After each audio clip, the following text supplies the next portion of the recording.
The Bookshop at the End of the Lane, a cozy story for sleep. Hello and welcome. Thank you so much for being here tonight. Wherever you are right now, whatever kind of day you have had, I am glad you have found your way to this quiet little corner. Tonight, I have a story for you. It is called The Bookshop at the End of the Lane, and it is a gentle tale about a woman named Clara. A tiny seaside village and a bookshop filled with more love than she ever expected to find. So go ahead and settle in. Pull the covers up if you like. Let your head sink a little deeper into the pillow. There's nothing you need to do right now. Nothing you need to remember or figure out. The only thing asked of you tonight is to listen, and even that is optional. If sleep finds you before the story ends, that is perfectly fine. The story will be here whenever you want to come back to it. Let us begin with a few slow breaths. Breathe in gently through your nose, feeling your chest rise, and then let the air flow out through your mouth, long and easy. Again, a slow breath in, filling your lungs with quiet, and a long breath out, letting any tension dissolve into the warmth of your bed. One more. In softly, and out completely. Good. Now let your breathing find its own rhythm, natural and unhurried. Let your shoulders drop. Let your jaw unclench. Let your hands rest wherever they have fallen. You are safe here. You are warm, and a story is waiting for you. And so our story begins. The letter arrived on a Tuesday in early September, tucked between a water bill and a catalog for garden furniture that Clara had never ordered. She almost missed it entirely. The envelope was small and cream-colored, slightly thick, with her name and address written in a hand she did not recognize. There was no return address, only a postmark from a town called Thornhaven, which Clara was fairly certain she had never heard of. She carried it inside along with the rest of the post and set it on the kitchen counter while she filled the kettle. Her flat was quiet, as it usually was at this hour. The afternoon light came through the window above the sink in pale, tired columns, illuminating the dust that floated in the still air. Clara watched the kettle as it began to hum, and she reached for the cream envelope almost as an afterthought, sliding her thumb under the flap. Inside was a single sheet of heavy paper, folded once. The letterhead read, Haverston and Price, solicitors, with an address in a town she did not know. Beneath it, in careful, formal type, the letter explained that her grandmother, Marguerite Ellis, had passed away peacefully on the 23rd of August and had left to Clara, her sole surviving granddaughter, the property known as the Wren, a bookshop located at 4 Harbor Lane, Thornhaven, Devon. Clara read the letter twice. Then she set it down on the counter and stared at the kettle, which had begun to boil. She had not seen her grandmother in over 15 years. The last time had been at a family gathering when Clara was 12, a Christmas lunch at her parents' house where Marguerite had arrived late, smelling of sea air and old paper, carrying a canvas bag full of books wrapped in brown paper and tied with string. Clara remembered her grandmother's hands, the way they moved when she spoke, quick and expressive, as though the words alone were never quite enough. She remembered the books, too. Each one had been chosen specifically for its recipient, and each came with a handwritten note tucked inside the cover explaining why Marguerite had picked it. Clara's book that year had been a collection of Japanese folk tales. The note inside had read, For Clara, who I suspect has a quiet mind and a wide imagination. These stories are old and strange and beautiful, like the best kind of dreams. I think they will suit you. She had kept the book for years. She was not sure where it was now. The kettle clicked off. Clara poured the water over a tea bag in her favorite mug, the one with the chipped handle that she kept meaning to replace but never did. She added a splash of milk, and watched the color bloom and swirl, pale gold turning to warm amber. She wrapped both hands around the mug and carried it to the small table by the window. Outside, London carried on as it always did. A bus rumbled past. Someone on the pavement below was talking loudly into a phone. A pigeon landed on the windowsill, regarded Clara with one orange eye, and flew away again. The city felt enormous and indifferent, the way it always did, and Clara felt small inside it, the way she usually did, though she rarely admitted this to anyone. She picked up the letter again and read the final paragraph. The solicitors requested that she contact them at her earliest convenience to discuss the details of the inheritance. There were, they noted, certain conditions attached to the bequest, which they would be happy to explain in person or by telephone. Clara sipped her tea. It was still too hot, and it burned the tip of her tongue slightly, but she did not mind. She thought about her grandmother's hands. She thought about the smell of old paper and sea air. She thought about a town called Thornhaven that she had never visited, and a bookshop called the Wren that she had never seen. And she felt something shift inside her chest, something she could not quite name. It was not grief exactly, though there was sadness in it. It was more like the feeling of a door appearing in a wall where she had always assumed there was only brick. She called the solicitors the next morning. The woman on the phone was brisk but kind. Her name was Mrs. Haverston, and she explained that Marguerite had owned and operated the Wren for nearly 40 years. The shop had been closed for the last 3 months of her life during her illness, but the property was in good condition and had been left to Clara with no debt or encumbrance. There was, however, one condition. Marguerite's will specified that Clara must visit the shop in person before making any decision about its future. She must spend at least 1 month in Thornhaven. After that, she was free to sell the property, keep it, or do whatever she wished. 1 month, Clara thought. She looked around her flat at the beige walls and the narrow hallway and the window that looked out onto another window across a concrete courtyard. She thought about her job at the publishing house where she spent her days copy editing manuscripts in a gray cubicle under fluorescent lights. She thought about how she had not taken a holiday in over 2 years, and how her manager had told her just last week that she had accumulated so much leave that Human Resources had sent a reminder. She told Mrs. Haverston that she would come. It took Clara a week and a half to arrange things.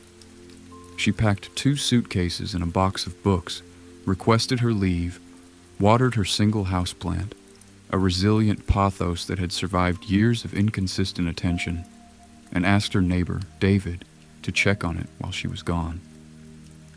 David was a retired postman who kept canaries and always smelled faintly of birdseed. He agreed cheerfully and told her that the countryside would do her good. "You look like you could use some color in your cheeks," he said, not unkindly. The train to Devon left from Paddington on a Friday morning. Clara found a window seat and watched London peel away layer by layer. The concrete and glass giving way first to suburbs, then to fields, then to rolling green hills that stretched to the horizon under a sky that seemed to grow wider with every mile. She had brought a book, but she did not open it. Instead, she watched the landscape change and felt that unnamed feeling in her chest again. The one that was not quite grief and not quite hope, but something in between. Something that made her breath come a little deeper and her shoulders drop a little lower. The journey took 3 hours and 40 minutes. She changed trains once at Exeter, boarding a smaller, older train that rattled along a single track through increasingly narrow valleys. The hills grew steeper. Stone walls appeared along the edges of fields, gray and ancient, held together by nothing but their own weight and the moss that grew between them. Sheep dotted the slopes like small clouds that had drifted down from the sky and forgotten how to rise again. At 1:30, The train pulled into Thornhaven Station. It was, Clara thought, the smallest station she had ever seen. A single platform, a wooden bench, a hanging basket of fuchsias that someone had recently watered, their petals still glistening. There was no ticket office, only a small shelter with a timetable pinned behind glass and a hand-painted sign that read, "Welcome to Thornhaven," in letters that were slightly uneven, but full of care. Clara stepped onto the platform and took a breath. The air was different here. She noticed it immediately. It was cooler than London, with a dampness that was not unpleasant, and it carried something she had not smelled in a very long time. Salt. Not the sharp, industrial salt of city puddles and gritted roads, but the deep, clean salt of the open sea. Underneath it was the green smell of wet earth and the faint sweetness of something floral she could not identify. And underneath all of that was a quality she could only describe as space. The air here had room in it. It was not crowded with exhaust fumes and fast food and the recycled breath of 8 million people.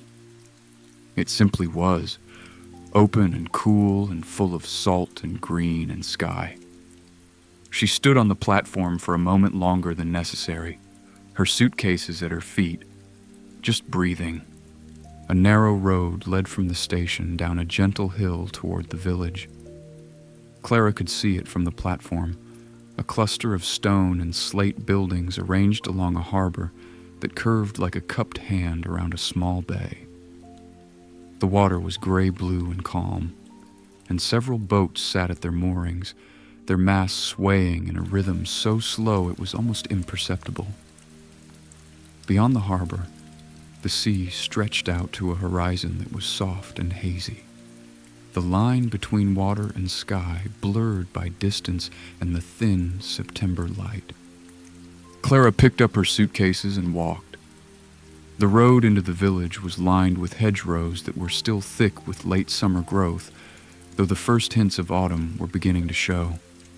Here and there, a leaf had turned early, a spot of amber or rust among the green. Blackberries hung in heavy clusters from brambles that spilled over the hedges, some of them so ripe they had begun to split, their dark juice staining the leaves beneath them. A robin watched Clara from a fence post as she passed, its chest a bright, defiant orange against the gray-green backdrop. It did not fly away.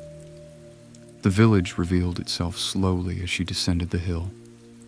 First came a row of cottages, their walls thick and whitewashed, their roofs dark slate. Window boxes held the last of the summer geraniums, and several front doors were painted in colors that seemed chosen more for joy than for taste. One was cornflower blue, another the yellow of sunflowers, a third a deep, cheerful red. Smoke rose from a chimney somewhere, which struck Clara as remarkable for September, until she remembered that she was no longer in London and that the air here had a chill that the city never quite managed, even in winter. The road curved and became a street, and the street became the village. Clara passed a post office that doubled as a general store, its windows crowded with notices about local events and handwritten cards, advertising services, piano lessons for Mrs. Tamblin, fresh eggs daily at Orchard Farm, a watercolor class, Thursday evenings, beginner's welcome. A pub called The Anchor sat at the corner where the street met the harbor road, its door propped open despite the coolness of the day, releasing a warm smell of wood smoke and something savory that made Clara's stomach tighten with hunger. She followed the harbor road, as Mrs. Haverston had instructed, past the chandlery and the fish market, and a small gallery whose window displayed paintings of the sea in every mood and color. The boats in the harbor creaked softly against their ropes. The tide was out, and the exposed sand of the harbor floor gleamed wetly in the afternoon light, scattered with shells and pebbles and the occasional strand of dark seaweed. Gulls stood in patient rows along the harbor wall, their feathers ruffled by the breeze, occasionally calling out in voices that were somewhere between mournful and conversational. Harbor Lane was the last street before the village gave way to the coastal path. It was narrow and cobbled, rising gently from the harbor toward the headland, and it was quieter than the rest of the village, tucked away as though it preferred not to be found by anyone who was not specifically looking for it. The cottages here were older and smaller, their walls thicker, their windows deeper set. Ivy and climbing roses covered several facades, and the cobblestones were uneven enough that Clara had to watch her step as she pulled her suitcases along. Number 4 was at the very end of the lane, exactly where the cobblestones ended and the coastal path began. It was a modest building, 2 stories of weathered stone beneath a slate roof, with a bay window on the ground floor and 2 smaller windows above. The shop sign hung from a wrought iron bracket above the door, a wooden board carved with a small wren perched on a stack of books, and the words, "The Wren." Books and curiosities painted in faded gold. A bench sat beneath the bay window, its wood silvered by years of salt air, and a ceramic pot beside the door held a lavender plant that was past its peak but still fragrant, its dried purple flowers releasing their scent into the breeze. Clara set down her suitcases and looked at the shop. It looked back at her with the patient, unhurried expression of a building that had been there for a very long time and intended to be there for a good while longer. The bay window was dark, but she could see shapes behind the glass, the spines of books, the outline of what might have been a lamp, the curve of something that could have been a cat but was probably a cushion. She reached into her pocket and took out the key that Mrs. Haverston had posted to her. It was an old-fashioned key, heavy and brass, warm from being carried close to her body all day. She fitted it into the lock, turned it, and pushed the door open. The smell reached her before her eyes had adjusted to the dimness. It was the smell of books, not new books, with their sharp ink and fresh paper, but old books. Books that had been sitting on shelves for years, their pages slowly exhaling the scent of aged paper and binding glue and the faintest trace of dust. Underneath the book smell was something else, something that Clara recognized with a pang that surprised her. Lavender. And underneath that, barely there but unmistakable, the ghost of loose-leaf tea. She stood in the doorway and let the smell settle around her. Her eyes began to adjust. The shop was small, no larger than her flat's living room, but it felt larger because of the way the shelves were arranged. They lined every wall from floor to ceiling, built of dark wood that had been polished by decades of hands running along their edges. More shelves stood in rows through the center of the room, but they were not tall enough to block the light from the bay window, which would, Clara imagined, fill the room with a warm glow on brighter days. A narrow path wound between the shelves, like a trail through a miniature forest. The books themselves were everywhere, not just on the shelves, but stacked on the floor beside the shelves, piled on a small table near the door, arranged in careful towers on the windowsill. They were of every size and age, from cloth-bound hardbacks with gilt lettering to well-worn paperbacks with creased spines and softened covers. Some had bookmarks in them, ribbons and scraps of paper, and what appeared to be a dried flower pressed flat between the pages of a thick blue volume near the door. In the center of the room, between the middle shelves, there was a worn Persian rug in deep reds and blues, and on the rug sat an armchair. It was a large, shapeless thing, upholstered in faded green velvet that had been patched in several places with fabric that almost but did not quite match. A knitted blanket in autumn colors was draped over one arm, and a reading lamp stood beside it, its brass base tarnished to a soft brown. On the small table next to the chair sat a teacup on a saucer, and Clara realized with a start that the cup still had a faint ring of tea inside it, a ghost of her grandmother's last cup. She looked away from the teacup and swallowed. To the left of the main room, a doorway led to what appeared to be a tiny back room or office. To the right, a narrow staircase rose steeply to the flat above. The stairs were carpeted in a threadbare runner, and the banister was smooth from years of use. Clara would explore the flat later. For now, she stood in the middle of the shop and turned slowly, taking it all in. It was dusty. Cobwebs laced the highest shelves. The air was still and close, the way rooms become when they have been sealed for months. But underneath the stillness, there was a feeling Clara could not quite explain. It was as though the shop was not empty, but waiting. As though the books on the shelves were not just sitting there, but listening. As though the whole place was holding its breath, quietly, patiently, the way a garden waits through winter for someone to come and tend it again. Clara set her bags down by the door and walked slowly between the shelves. Her fingers trailed along the spines of the books as she passed, a gesture so instinctive she barely noticed she was doing it. The titles blurred past: poetry, fiction, natural history, philosophy, travel, memoir. There seemed to be no obvious system of organization, no alphabetical order or genre division. Instead, the books seemed to have been arranged by some private logic that Clara did not yet understand, as though each one had been placed not where it belonged by category, but where it belonged by feeling. She paused at the bay window and looked out. The lane was empty. Beyond the end of the cobblestones, the coastal path curved along the headland, and beyond that, the sea spread out wide and gray and endless. The light was changing now, the pale afternoon giving way to the first hints of evening, and the water had taken on a deeper color, almost violet in the distance. A single boat was moving slowly across the bay, so far away that it looked like a toy.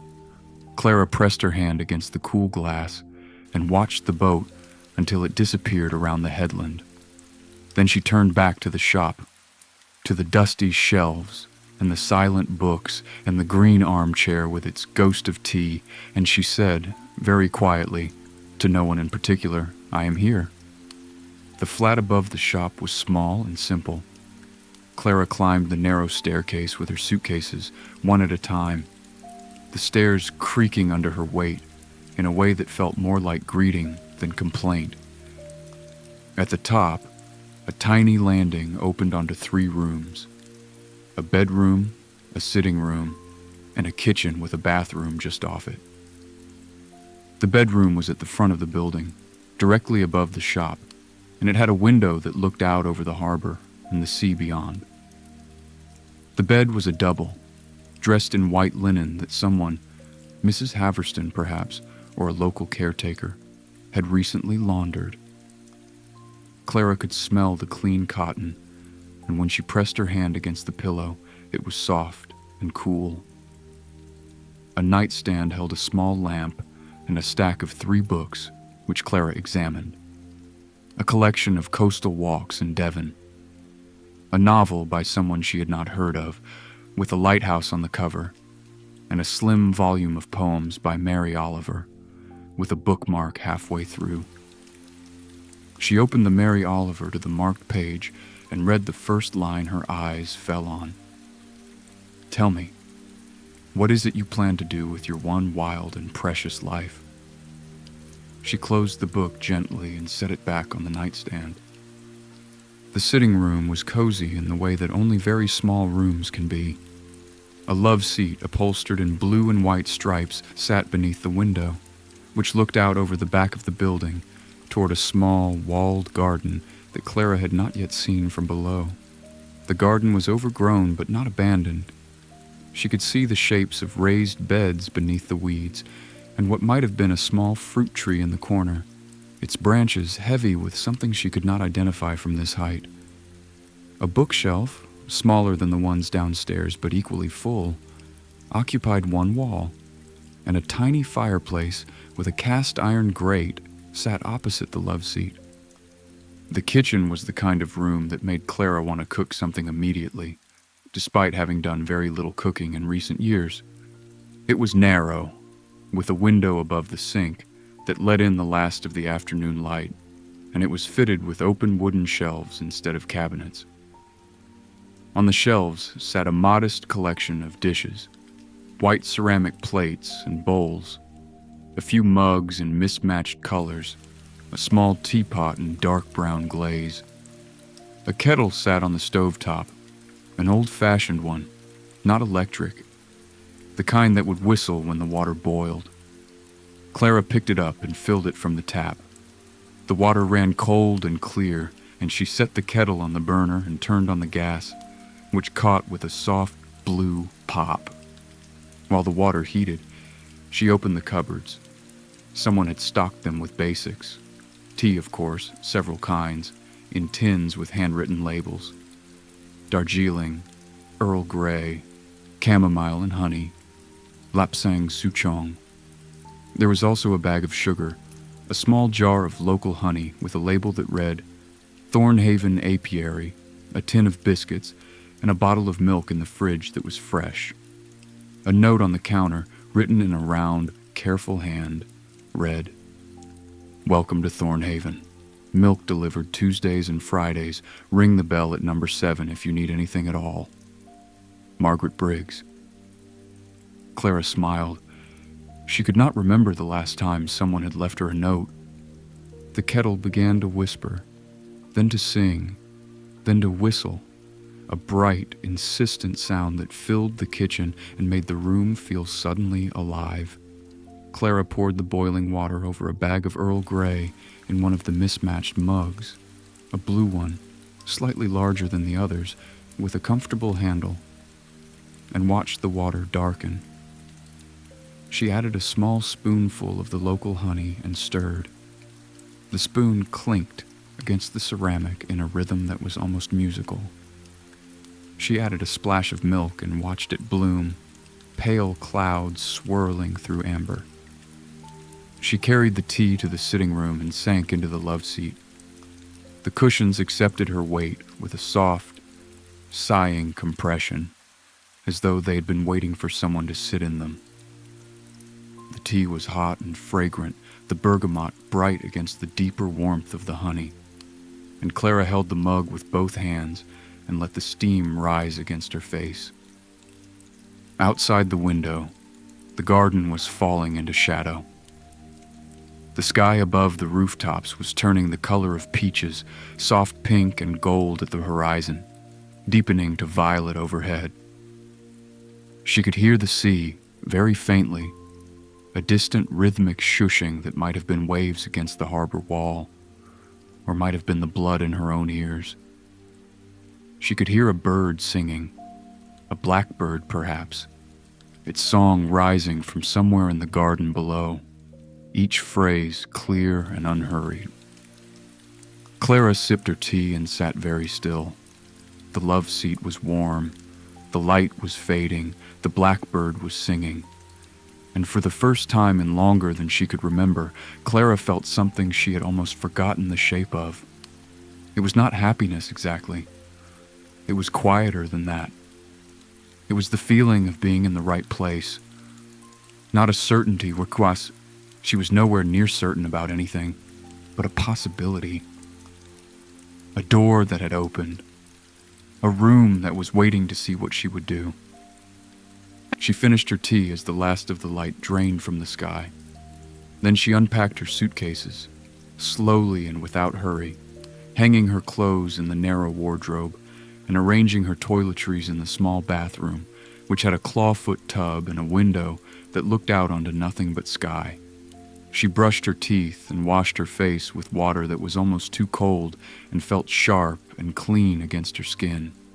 She changed into pajamas, turned off the lamp in the sitting room, and climbed into bed. The sheets were cool against her legs. The pillow smelled of lavender, just faintly, just enough to notice. Outside, the night was very dark and very quiet. No sirens, no traffic, no voices from the street, just the sea, breathing its slow, steady rhythm somewhere beyond the harbor, and the occasional creak of the buildings settling around her, the way old buildings do, as though adjusting themselves to the presence of a new occupant. Clara lay on her back and stared at the ceiling, which was lost in shadow. She thought about her grandmother, whom she had barely known. She thought about the shop downstairs, with its shelves of waiting books and its green velvet chair and its ghost of tea. She thought about the letter, and the condition of 1 month, and the question of what she would do when the month was over. But the thoughts were not sharp or urgent. They floated through her mind like the clouds she had watched from the train, drifting across a wide sky, passing through without leaving a mark. She closed her eyes. The sea breathed, the building creaked, and Clara, who had not slept well in months, felt something inside her unclench, some tightly held knot of vigilance that the city had tied and that this quiet, dark, salt-aired room was gently beginning to loosen. She slept. She woke to light and the sound of gulls. For a moment, she did not know where she was. The ceiling was lower than her London ceiling, and the light was different, softer, tinged with gray-blue instead of the flat white of the city. Then she remembered, and the remembering came with a small rush of something that felt like the first day of a holiday, that particular blend of strangeness and freedom. Clara sat up in bed and looked at the window. The sky was overcast but luminous, the kind of cloud cover that diffuses light so evenly that everything beneath it seems to glow from within. She could see the harbor below, the boats sitting quietly at their moorings, the water smooth and silver. The tide was in, and the harbor was full, the water lapping at the stone walls just a few feet below the road. A fisherman was walking along the harbor wall with a coil of rope over one shoulder, and a dog, a small, brown, energetic dog, was trotting beside him with the self-important air of an animal who believes itself to be essential to the operation. She dressed in warm layers, a jumper and jeans and thick socks, and went down to the kitchen to make tea. The routine of it was grounding, kettle on, water boiling, tea steeping, milk and honey. The sounds and smells filled the kitchen and made it feel like hers, just slightly, just for the duration of the cup. She carried her tea downstairs to the shop. In the daylight, it looked different.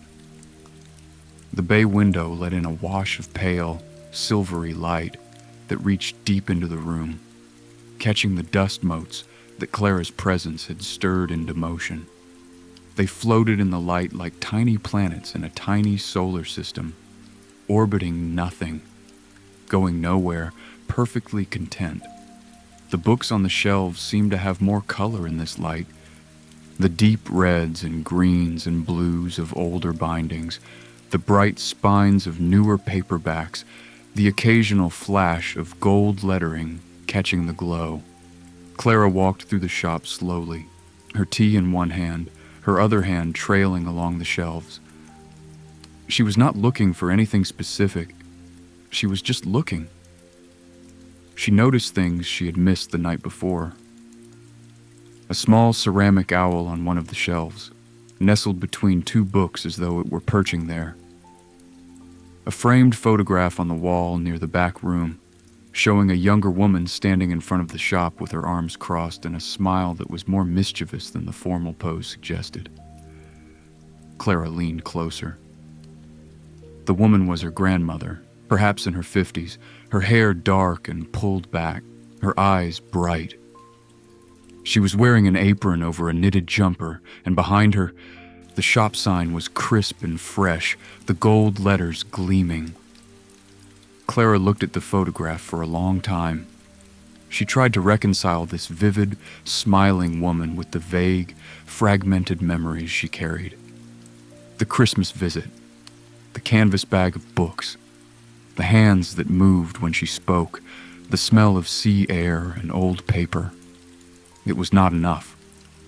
15 years of absence had thinned the memories to almost nothing, and Clara felt a dull ache of regret that she had not come sooner, had not sought her grandmother out, had not made the trip to Devon that she could have made any weekend, any holiday, any time she had chosen to, but she had not chosen to. And now Marguerite was gone, and all that remained was this shop and its books and the faint smell of lavender and tea. Clara turned away from the photograph and continued her exploration. The back room turned out to be a combination office and stockroom. A wooden desk sat against one wall, its surface covered in neat stacks of paper and a few leather-bound ledgers. A typewriter, an actual typewriter, heavy and black and magnificent, sat in the center of the desk like a monument.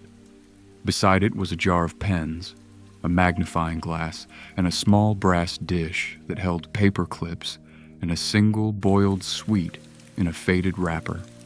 Shelves lined the walls of the back room too, but these held not books for sale, but supplies and personal items.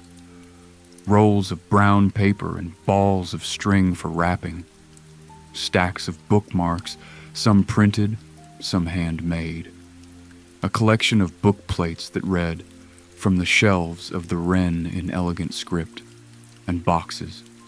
Many boxes, stacked neatly, each labeled with a year in Marguerite's handwriting. Clara opened one at random. It was labeled 2019 and contained dozens of index cards, each one filled with small, precise handwriting. She pulled out a card and read it. Thomas Harding, retired schoolteacher, wife, died 2017, reads military history in P.G. Wodehouse, lonely on Sundays, set aside the new Antony Beaver when it arrives. Also, he mentioned he had never read The Wind in the Willows as a child, which struck me as something that needed correcting. Clara stared at the card. She pulled out another. Eleanor Finch runs the tea room. Anxious disposition. Finds comfort in gardening books and gentle mysteries. Absolutely no crime thrillers. They give her nightmares. Ordered a copy of The Secret Garden for her niece's birthday. She will forget to pick it up, so remind her on the 14th. And another. Samuel Osei, docks manager, came to Thornhaven from Accra 20 years ago. Deeply well-read, especially in African literature and post-colonial theory. Appreciates being challenged. We argue about Chinua Achebe every time he comes in, which I think we both enjoy. His daughter is starting secondary school in September, and he wants to find her something that will make her proud of where she comes from. Clara sat down in the desk chair and began going through the box. There were dozens of cards, perhaps 100, each one a miniature portrait of a person. Each card noted not just what the person liked to read, but who they were, their joys, their sorrows, their habits, their histories. Some cards had been updated over time, with new notes added in different colored ink. One card for a woman named Agnes had a note at the bottom that read, "Husband recovering well from surgery," she cried in the shop today, made her tea and gave her the Elizabeth Bishop poems, which I have been saving for exactly this kind of moment. Clara put the cards back in the box and sat quietly for a while. The back room was dim and still. She could hear the gulls outside and the faint ticking of a clock she had not noticed before, somewhere in the shop. She understood now what her grandmother had been doing. The Wren was not just a bookshop. It was a kind of library of people. Marguerite had known her customers not as customers, but as individuals, had tracked their lives and their needs and their sorrows, and had used that knowledge to put exactly the right book into exactly the right hands at exactly the right moment.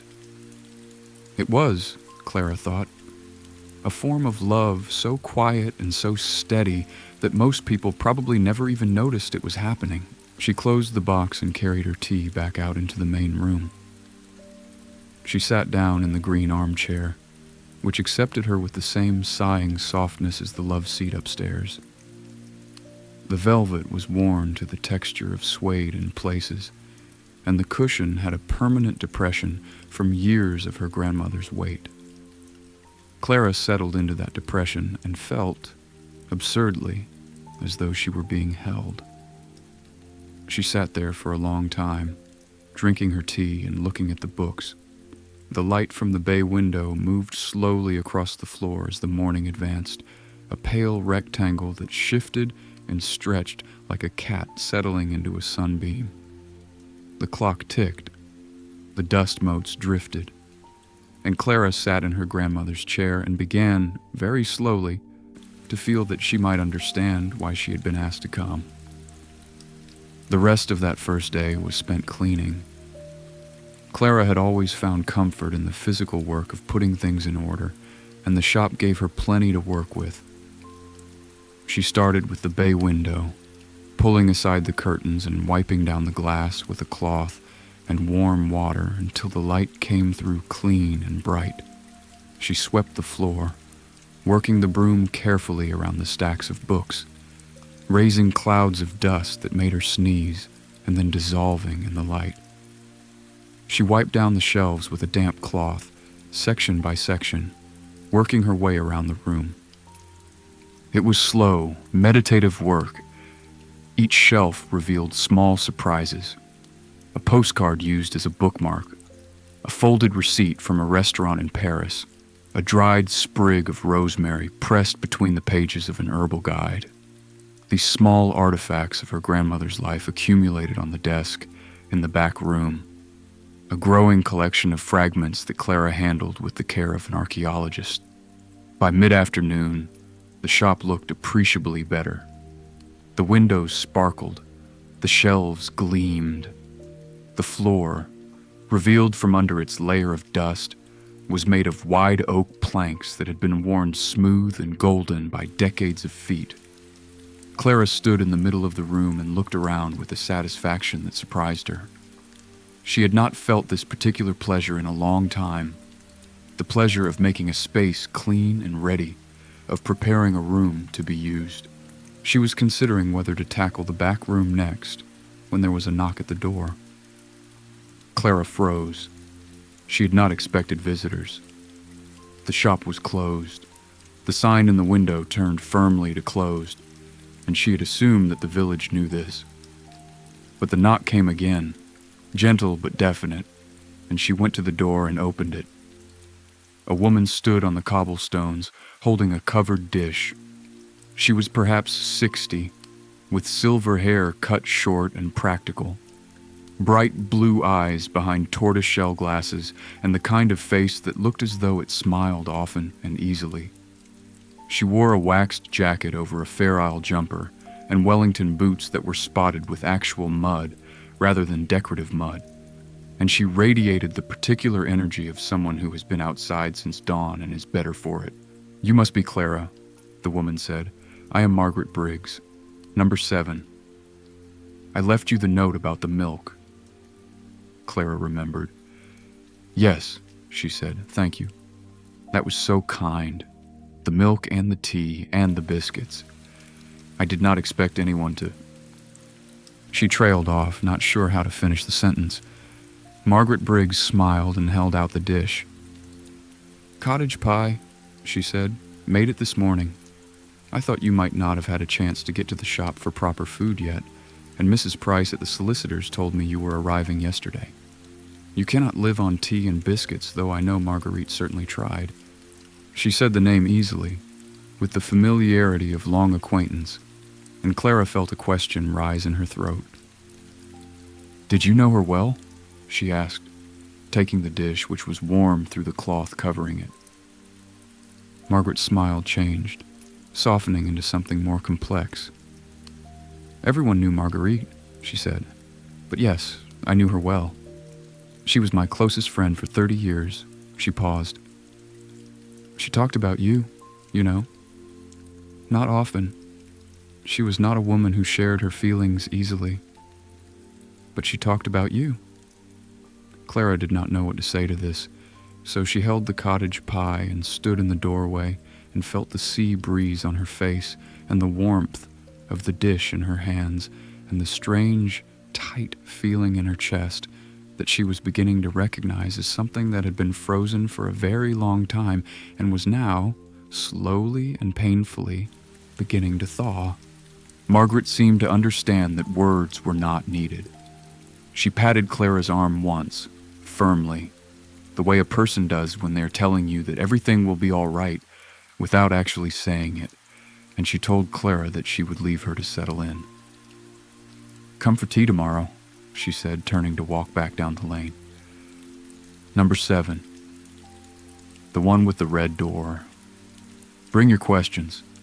I imagine you have quite a few." Clara watched her go. Then she carried the cottage pie upstairs and set it on the kitchen counter. She lifted the cloth. The pie was golden brown on top, with steam rising from a small crack in the crust where the filling was bubbling. It smelled of butter and thyme and slow-cooked meat and comfort, and Clara realized that she was very hungry and that she had eaten nothing all day but tea and 2 of the biscuits from the tin. She found a plate and a fork and served herself a generous portion. The first bite was extraordinary. The potato topping was creamy and crisp at the edges, and the filling beneath was rich and savory, the meat falling apart in a sauce that tasted of red wine and bay leaves and something else she could not identify. Something earthy and sweet that might have been parsnip. She ate slowly, sitting at the kitchen table with the window open, letting the evening air drift in. She could smell the sea and the garden below and, very faintly, wood smoke from a chimney somewhere nearby. The pie warmed her from the inside, and she ate until she was full and then sat for a while with her hands wrapped around a fresh cup of tea, watching the sky darken over the rooftops. Tomorrow, she thought, she would explore the village properly. She would go to Margaret Briggs's house for tea and bring her questions. She would learn more about her grandmother and about the extraordinary collection of cards in the back room. She would begin to understand what the Wren had been and what it might still be. But tonight, she would rest. Tonight, the cottage pie was warm in her stomach, and the tea was warm in her hands, and the bed upstairs was waiting for her with its lavender-scented pillow and its view of the sea. Tonight was enough. Clara washed her plate and fork and left them on the draining board. She turned off the kitchen light and paused at the top of the stairs, looking down into the dark shop below. The books were invisible in the darkness, but she could feel them there, rows upon rows of stories and knowledge and comfort, waiting quietly on their shelves. "Good night," she said softly, to the books, to the shop, to the memory of her grandmother. Then she went to bed, and the sea sang her to sleep. The morning came gently, as mornings do in places where the light must first cross a great deal of water before it reaches the land. Clara opened her eyes to a room filled with a soft, pearly glow that seemed to come from everywhere and nowhere at once. The clouds outside were low and pale, and they turned the light into something almost liquid, something that poured through the window and pooled on the white sheets and the wooden floor and the spines of the books on the nightstand. She lay still for a moment, listening. The gulls were there again, their calls rising and falling in patterns that she was beginning to recognize as a kind of conversation. Beneath the gulls, she could hear the harbor, the gentle knock of boats against the dock, the creak of ropes, the lap of water against stone. And beneath all of it, so constant that it was almost silence, the sea. It breathed in and out with a rhythm so slow and steady that Clara could feel it in her own chest, as though her lungs had synchronized with the tide during the night. She rose and dressed warmly. The air in the flat was cool, and she made a mental note to investigate the fireplace in the sitting room later. For now, she went to the kitchen and put the kettle on and stood at the window while it heated, looking down at the garden below. In the morning light, The garden was more visible than it had been the evening before. It was enclosed by a stone wall about 5 feet high, covered in moss and lichen on the north-facing side. The raised beds were clearly defined, 4 rectangles of weathered wood, though they were overgrown with a tangle of plants that Clara could not identify from above. Some of them had gone to seed, their stems tall and dry, nodding in the breeze. Others were still green, still growing, apparently unbothered by the neglect. In the far corner, the tree she had noticed was indeed a fruit tree. An apple tree, she thought, from the shape of the fruits hanging from its branches. They were small and rosy, and several had fallen to the grass below. A wooden gate in the back wall opened onto what appeared to be a narrow path leading down toward the coastal trail. A stone bird bath stood near the gate, half filled with rainwater, and as Clara watched, a small brown bird, a wren, she thought, with a jolt of recognition, landed on its rim, dipped its beak, and flew away. The kettle whistled. Clara made her tea, Darjeeling this morning, wanting something different, and carried it downstairs to the shop. She had decided, sometime during the night, that she would spend the morning going through more of her grandmother's cards. Not all of them. There were too many for that, but enough to begin to understand the system, the logic behind it, the way Marguerite had organized her knowledge of this small community. The back room was cool and dim, and Clara turned on the desk lamp, which cast a warm circle of light over the desk and the boxes stacked on the shelves. She pulled down the most recent box, labeled 2023, and opened it. The cards inside were fewer than in the 2019 box, and Clara realized that this made sense. By 2023, her grandmother would have been ill, her energy waning. The handwriting on these later cards was slightly less steady, the letters a touch larger, as though Marguerite had been compensating for eyes that no longer focused as sharply. But the observations were just as precise, the care just as evident. Clara read through them one by one, slowly, the way one reads letters from someone who is no longer here. Robert Mallory, retired fisherman, 83, arthritis in both hands, cannot hold heavy books, switched to audiobooks for most things, but still comes in for poetry because he says poetry needs to be seen on the page, prefers Tennyson and Frost, widower, no children. Bring him the new collection of Lighthouse poems when it arrives. He will pretend he is not interested, and then buy 2 copies. Clara smiled at this. She could picture the scene. The old fisherman feigning indifference, her grandmother seeing through it completely. The transaction that was really a conversation, that was really a form of companionship. Priya Sharma, teacher at the primary school, moved to Thornhaven 3 years ago from Birmingham. Still finding her footing, reads voraciously, mainly literary fiction and Indian authors, has been asking about book groups. I think she's lonely. Introduced her to Eleanor at the tea room. They seemed to get along. Ordered Arundhati Roy's new novel for her. Nina Calloway, 9 years old, comes in every Saturday with her grandfather, Thomas Harding. Loves animal stories and anything with maps in it. Extremely bright. Asks questions that make me think carefully. Gave her a copy of Watership Down last month. She returned it in 3 days and asked for something longer. Tried her on The Hobbit, which seems to be working. She drew me a picture of a rabbit reading a book, which is now taped to the inside of my desk drawer. Clara opened the desk drawer. The picture was there.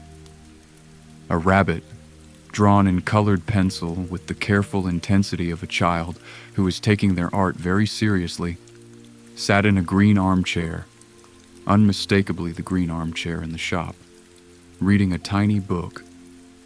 The rabbit was wearing spectacles.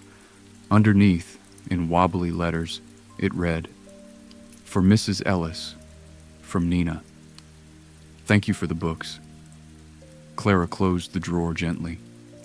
She sat back in the chair and pressed her fingertips against her eyes, which had begun to sting. She was not crying.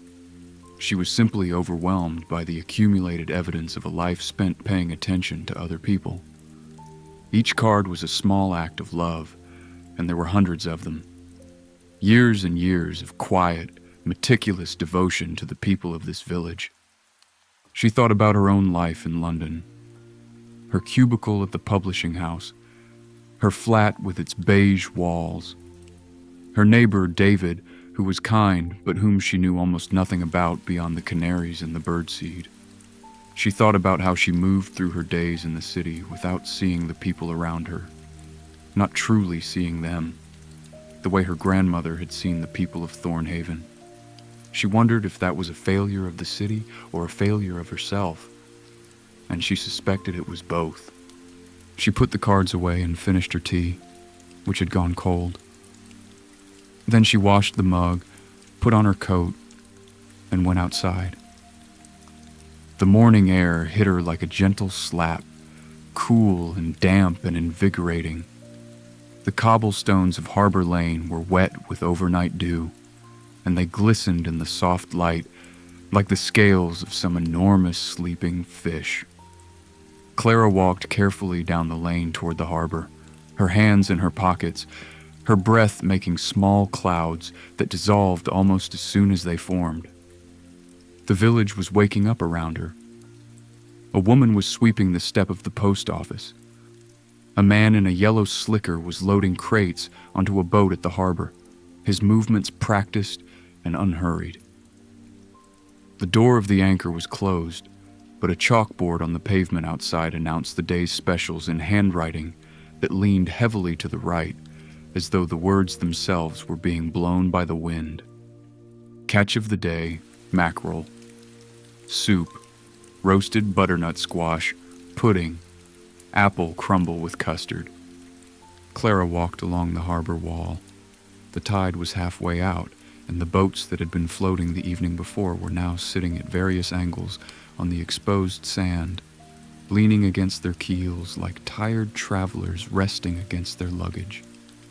The sand was dark and wet and patterned with ripple marks left by the retreating water, and here and there, small pools had formed in the hollows, each one a tiny, self-contained world filled with reflected sky. She passed the fish market, which was busy despite the early hour. A man in a rubber apron was arranging silvery fish on a bed of ice, his hands moving with the practiced efficiency of someone who has done this 10,000 times. The fish were beautiful, Clara thought, though she had never considered fish beautiful before. Their scales caught the light and threw it back in shimmers of blue and green and silver, and their eyes were round and dark and startlingly clear, like polished stones. Beyond the fish market, the harbor road curved toward the headland, and here the village thinned. The last building before the coastal path was a small stone cottage with a blue door and a garden that spilled over its low wall in a tumble of late roses and herbs. A cat sat on the wall, a large tabby with amber eyes, watching Clara with the calm appraisal of an animal that owns its territory completely. Clara stopped and looked at the cat. The cat looked at Clara.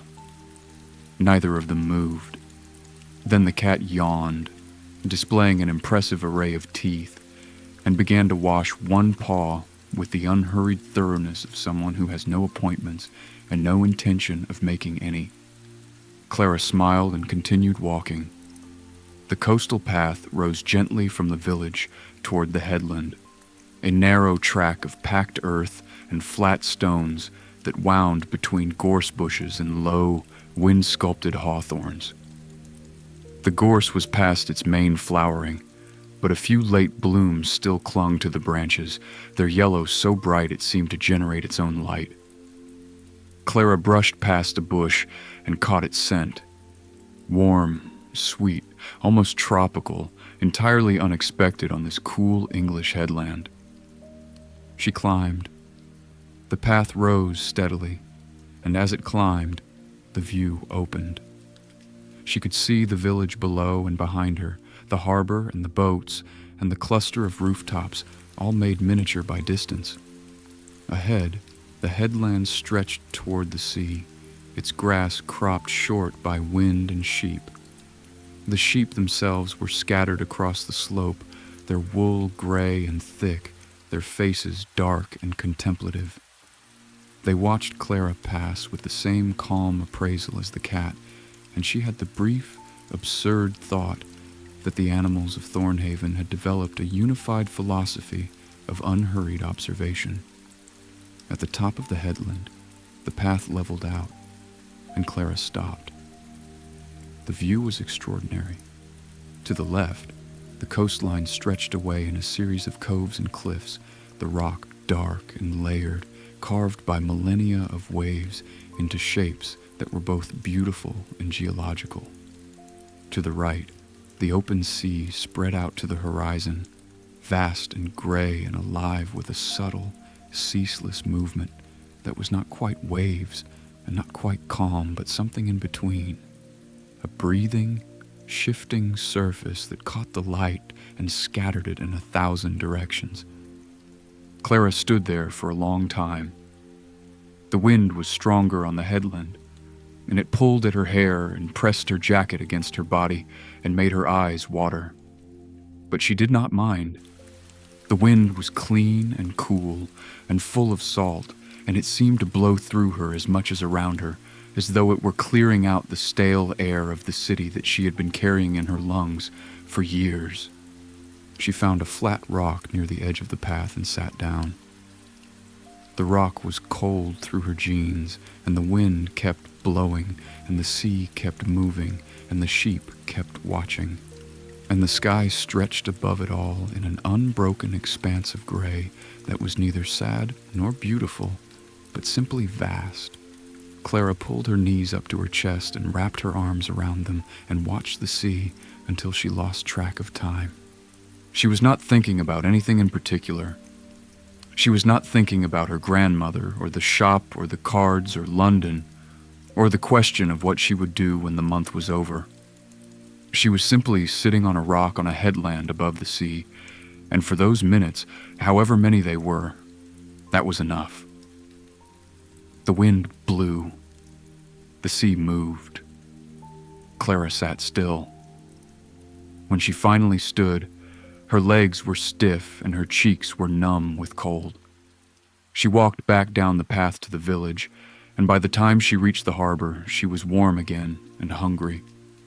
She stopped at the post office, which also served as the village's general store, and bought bread, butter, cheese, eggs, a bunch of carrots with their green tops still attached, and a small pot of cream. The woman behind the counter was middle-aged and cheerful, and talked without pause while she rang up Clara's purchases, providing a running commentary on the weather. Unsettled, which was normal for September. The state of the mackerel this season, excellent, best in years. And the upcoming harvest festival. A week Saturday, everyone was welcome. There would be cider. "You are Marguerite's granddaughter," the woman said, not as a question. Clara nodded. The woman smiled, and her smile had a warmth in it that went beyond the professional friendliness of a shopkeeper. "We have all been wondering when you would come," she said. Then, before Clara could respond, she reached under the counter and produced a small brown paper bag. "Scones," she said. "Baked this morning. Consider it a welcome gift, and tell Margaret Briggs I said hello." Clara walked back to the shop carrying her groceries and her gift of scones and the accumulated warmth of two strangers' kindness, and she felt the thawing in her chest again, that slow, almost painful loosening of something that had been held tight for too long. She put away the groceries and ate one of the scones, which was warm and crumbly and studded with sultanas, and then she remembered that Margaret had invited her for tea, and that she had not asked what time. She assumed afternoon tea meant 3 or 4 o'clock, which gave her several more hours to work in the shop. Clara spent those hours cleaning the bay window display. She removed the books and objects that had been arranged there. A collection of sea glass in a bowl, a small model ship, a stack of hardbacks about Devon and Cornwall, and wiped down every surface. The window seat itself was a beautiful thing, a built-in bench with a cushion that needed recovering, but was still comfortable. She imagined sitting there on a rainy afternoon, reading, with the village going by outside the glass. She imagined someone walking past and seeing her there and stopping to come in. She rearranged the display carefully, choosing books from the shelves that felt right for the season. A collection of autumnal poetry, a novel set in a coastal village, a beautifully illustrated guide to British birds. She placed the sea glass back in its bowl and added a few of the dried lavender sprigs she had found in the back room. When she was finished, the display looked inviting, like a window into a world where time moved slowly and books were valued and the most important things were also the quietest. She stepped outside to see how it looked from the lane. The afternoon light had warmed slightly, and the window glowed. It was, Clara thought, the kind of window you would want to press your face against if you were walking past on a cold day. The kind of window that promised warmth and welcome and the particular comfort of a room full of books. She nodded to herself, satisfied, and went upstairs to wash her hands and change her jumper before walking to Margaret Briggs's house. Number 7 was 3 doors down from the shop, and its red door was exactly the shade of red that makes you think of Christmas and firelight and the covers of hardback books. Clara knocked, and the door opened almost immediately, as though Margaret had been standing just behind it. Come in, Margaret said, stepping aside. Mind the boots. And the cat. The cat thinks the doorway belongs to him. The cat in question was an enormous ginger Tom, who was indeed sitting in the middle of the hallway with the air of a customs official. He regarded Clara with green eyes, flicked his tail once, and declined to move. Clara stepped over him. That is Captain, Margaret said. He came with the house. Or possibly the house came with him. We have never been entirely clear on the arrangement. Margaret's cottage was warm and cluttered in the best possible way. The hallway led to a sitting room that was dominated by a fireplace, in which a small fire was already burning, despite the relative mildness of the day. The mantelpiece held a collection of framed photographs, pottery, and a clock with a face painted with flowers. Bookshelves flanked the fireplace, and they were full in the way that the shelves of someone who reads constantly are full, not decoratively, but functionally, with books wedged in sideways and stacked on top, and a few balanced precariously on the edges. The sitting room opened onto a kitchen through a wide arch, and the kitchen was where Margaret led her. It was a country kitchen in the fullest sense. A large wooden table in the center, an aga against one wall radiating steady warmth, herbs hanging in dried bunches from hooks above the window, and the smell of baking that was so rich and buttery that Clara's mouth watered before she had even sat down. I have made a cake, Margaret said, unnecessarily, since the cake was already on the table, golden and tall and dusted with icing sugar. Victoria sponge, your grandmother's favorite. She paused. Well, your grandmother's favorite from this kitchen. She was extremely loyal to this cake and extremely critical of all other cakes. She once told Eleanor Finch's Battenberg was a crime against baking, though she said it in a way that made Eleanor laugh rather than cry, which was one of Marguerite's great gifts. She put the kettle on, a proper kettle like the one upstairs in Clara's flat, the whistling kind, and laid out cups and saucers and small plates. The china was white with a blue pattern, not matching but harmonious, as though the pieces had been collected one by one over many years and had learned to get along. Milk and sugar? Margaret asked. Just milk, Clara said. Thank you. Margaret poured the tea with the careful attention of someone for whom tea making is a serious matter. The tea was a deep, rich brown, and the milk turned it the color of pale caramel. She cut 2 generous slices of cake and slid one across the table to Clara. Clara took a bite. The sponge was light and moist, and the cream and jam between the layers were thick and real and sweet. The icing sugar dissolved on her tongue like the ghost of a snowflake. She closed her eyes briefly and made a sound that was not quite a word, but communicated everything necessary. Margaret smiled. Good, she said. Now, you have questions. Clara set down her fork. She did have questions. She had so many questions that they crowded against each other in her mind, jostling for position, and for a moment she could not choose which to ask first. She started simply. Why did she leave the shop to me? Margaret wrapped both hands around her teacup and looked at Clara with an expression that was both kind and assessing, as though she were deciding how much truth Clara was ready for. Because you were the one she saw herself in, Margaret said. She never said so directly. She was not a woman who explained her feelings in plain language. She preferred to let books do the talking, as I think you are beginning to discover. But I knew her for 30 years, and I know that she watched you from a distance. Your mother sent photographs, you know, and occasional letters, and she saw something in you that she recognized. A quietness, a tendency to observe rather than participate, a love of words, even if you did not know yet what to do with it. Clara felt the sting in her eyes again.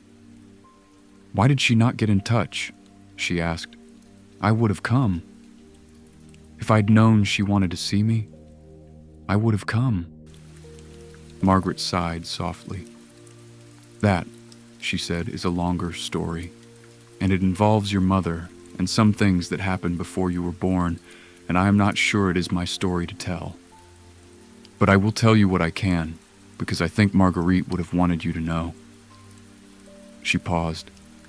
Your grandmother was a proud woman, and your mother was a proud woman. And the distance between them was made of pride on both sides, and once it had been established, neither of them knew how to cross it. It was not anger. It was something sadder than anger. It was the belief, held by both of them, that the other did not want to be reached. Clara looked down at her cake. A crumb had fallen onto the saucer, and she pressed it with her fingertip and watched it crumble into smaller crumbs. She thought about her mother, who had rarely mentioned Marguerite, and had always changed the subject when Clara asked about her. She thought about the Christmas visit, the only time she had met her grandmother, and she wondered now whether that visit had been a hard one, a rare breach in the wall of silence between 2 stubborn women.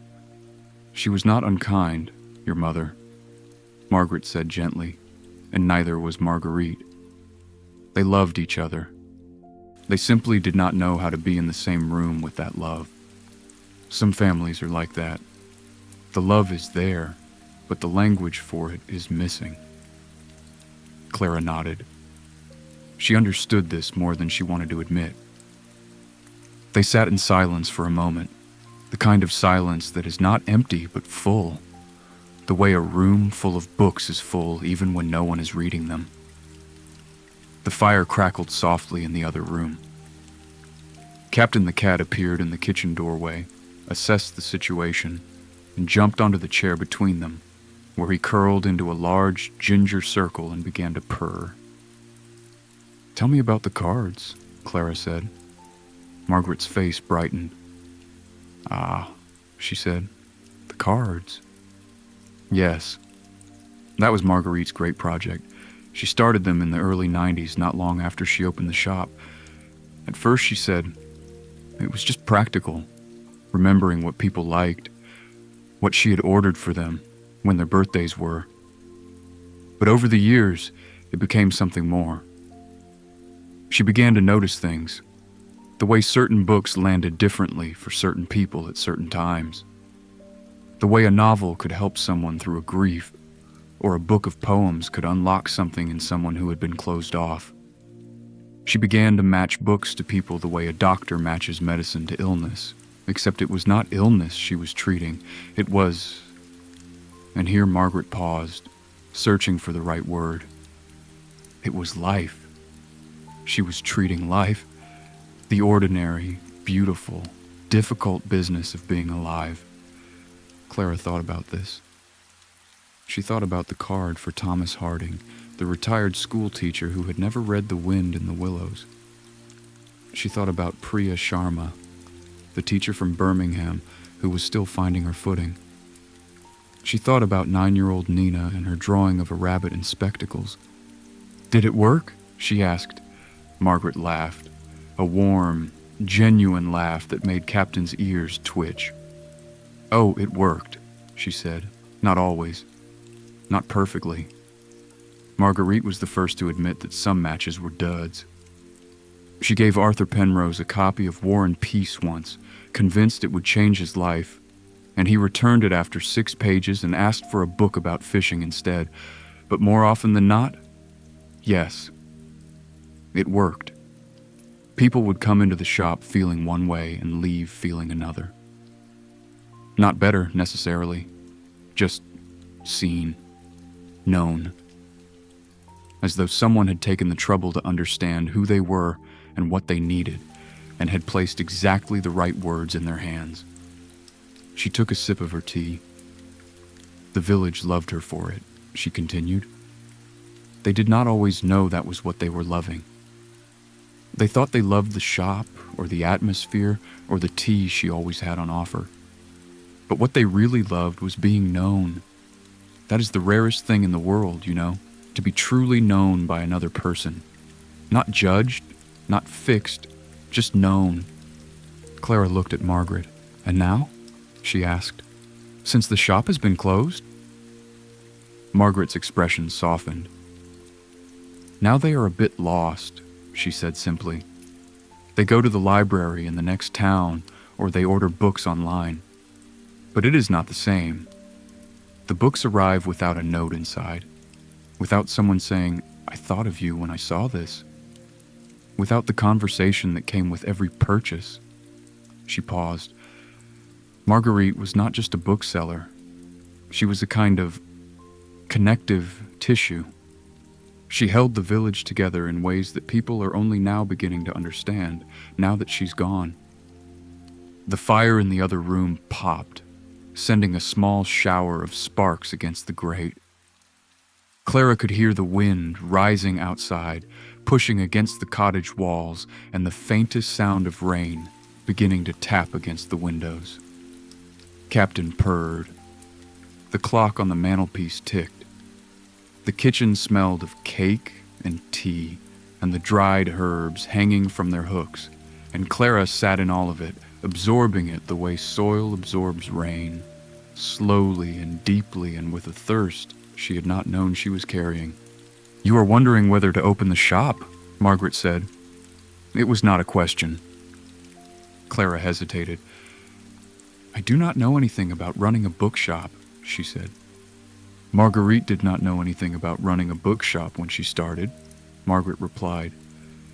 She knew about books, she knew about people, she knew about paying attention. The rest she learned as she went. "But I do not know the people here," Clara said. She had the cards. She had 30 years of knowing them. Margaret leaned forward. "You have the cards," she said. "And you have something else Marguerite had. You have curiosity. I saw it in you the moment you opened the door yesterday, holding that cottage pie like it was the most astonishing thing anyone had ever given you." She smiled. "You look at things the way your grandmother did, as though you were trying to understand not just what they are, but what they mean." Clara did not know how to respond to this. She picked up her teacup and drank. The tea had cooled to the perfect temperature, warm without heat, and it tasted like comfort itself. Margaret stood and began to clear the plates. "Think about it," she said. "There is no rush. You have a month." Marguerite did not ask you to open the shop. She asked you to come, to be here, to see the place and the people and the books, and then to decide. She paused at the sink and looked back at Clara. "But I will tell you this. The village needs that shop. Not because they cannot buy books elsewhere. They can. They need it because it was the place where they were known. And they have been unknown for 3 months now, and it has made them smaller, quieter, less themselves." Clara helped Margaret wash up, a task that Margaret insisted was not necessary, but allowed nonetheless.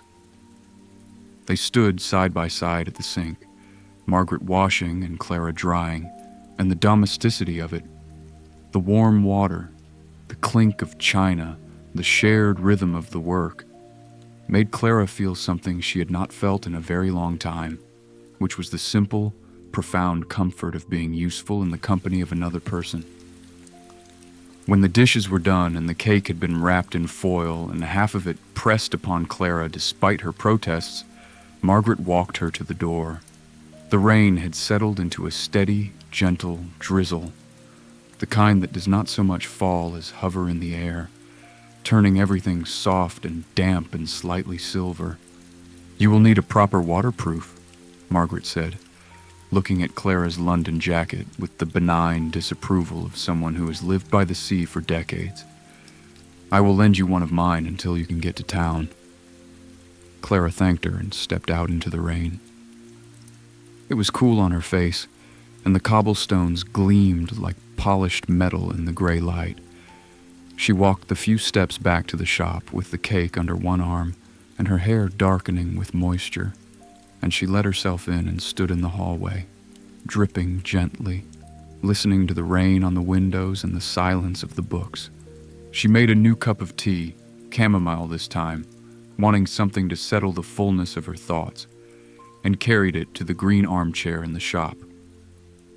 She sat down with the blanket over her knees and the teacup in her hands, and she looked at the shelves and thought about what Margaret had said. The village needs that shop, not because they cannot buy books elsewhere. They need it because it was the place where they were known. Clara sipped her tea and listened to the rain. The days that followed settled into a rhythm that Clara had not planned, but that seemed to plan itself, the way water finds its own path downhill. She woke each morning to the sound of gulls and the smell of salt air. She made tea and carried it downstairs to the shop, where she spent the first hours of the day reading her grandmother's cards, working through the boxes year by year, assembling in her mind a portrait of Thornhaven that was drawn not in lines and colors, but in names and habits and quietly noted sorrows. She learned that Thomas Harding came into the shop every Wednesday and Saturday, and that he always browsed for exactly 20 minutes before choosing a book, and that he liked to be left alone during the browsing, but appreciated a cup of tea afterward. She learned that Eleanor Finch was allergic to cats, but loved them anyway, and that she had once cried in the shop, not because she was unhappy, but because Marguerite had given her a book of pressed flower illustrations, and it had reminded Eleanor of her mother, who had been a gardener. She learned that Samuel Osei kept a leather notebook in which he wrote down passages from every book he read, and that he had been doing this since he was 14 years old, and that by now the notebooks filled an entire shelf in his home. She learned other things, too. She learned that the village had a complicated, tender, sometimes petty, sometimes generous inner life, the way all small communities do.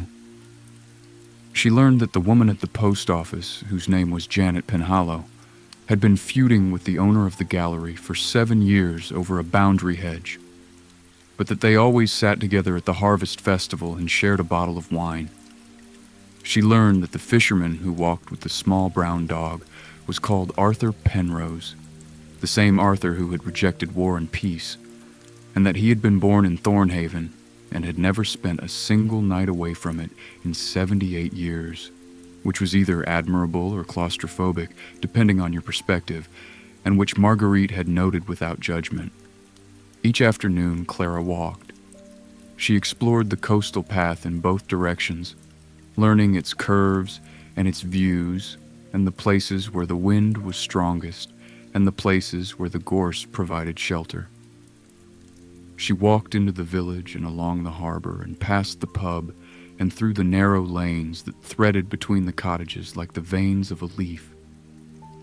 She walked in sunshine and in rain, and she found that she did not mind the rain, which was not the hostile, industrial rain of London, but a soft, persistent, almost friendly rain that seemed less interested in making you wet than in keeping the world green.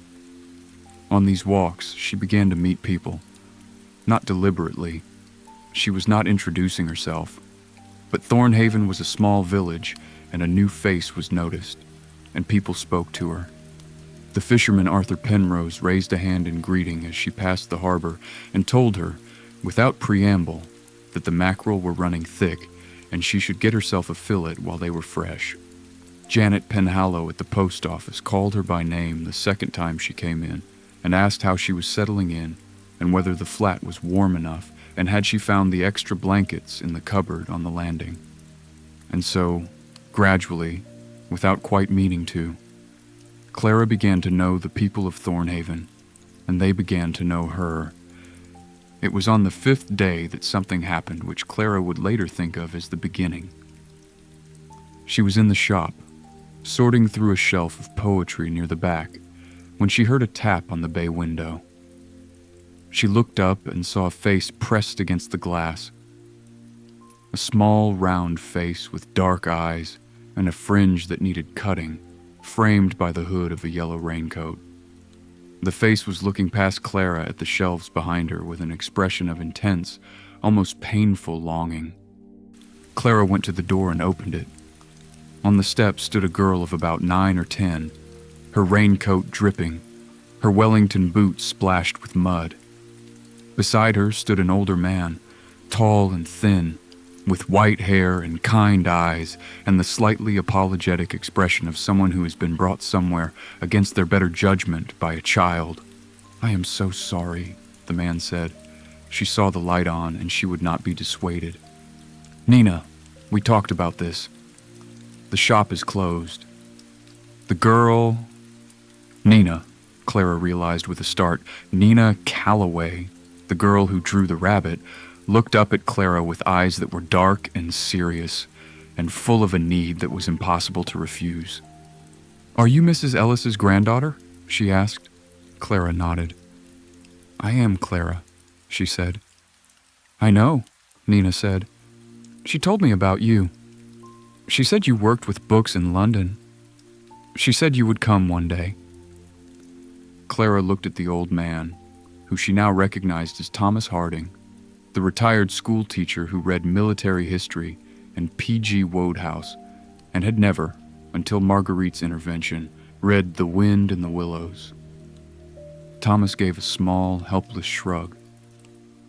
"She has been asking every day since we heard someone was in the shop," he said.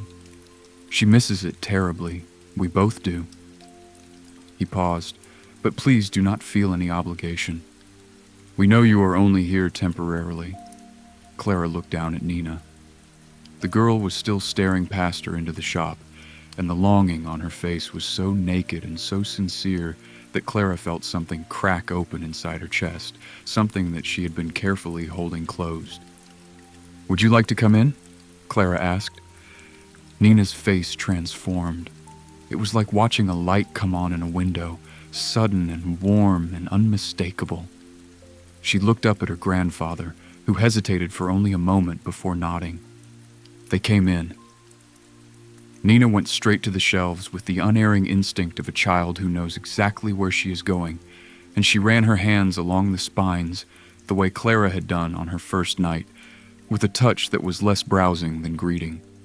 Thomas stood near the door, his hands in his pockets, his eyes moving around the room, with an expression that Clara recognized because she had felt it herself.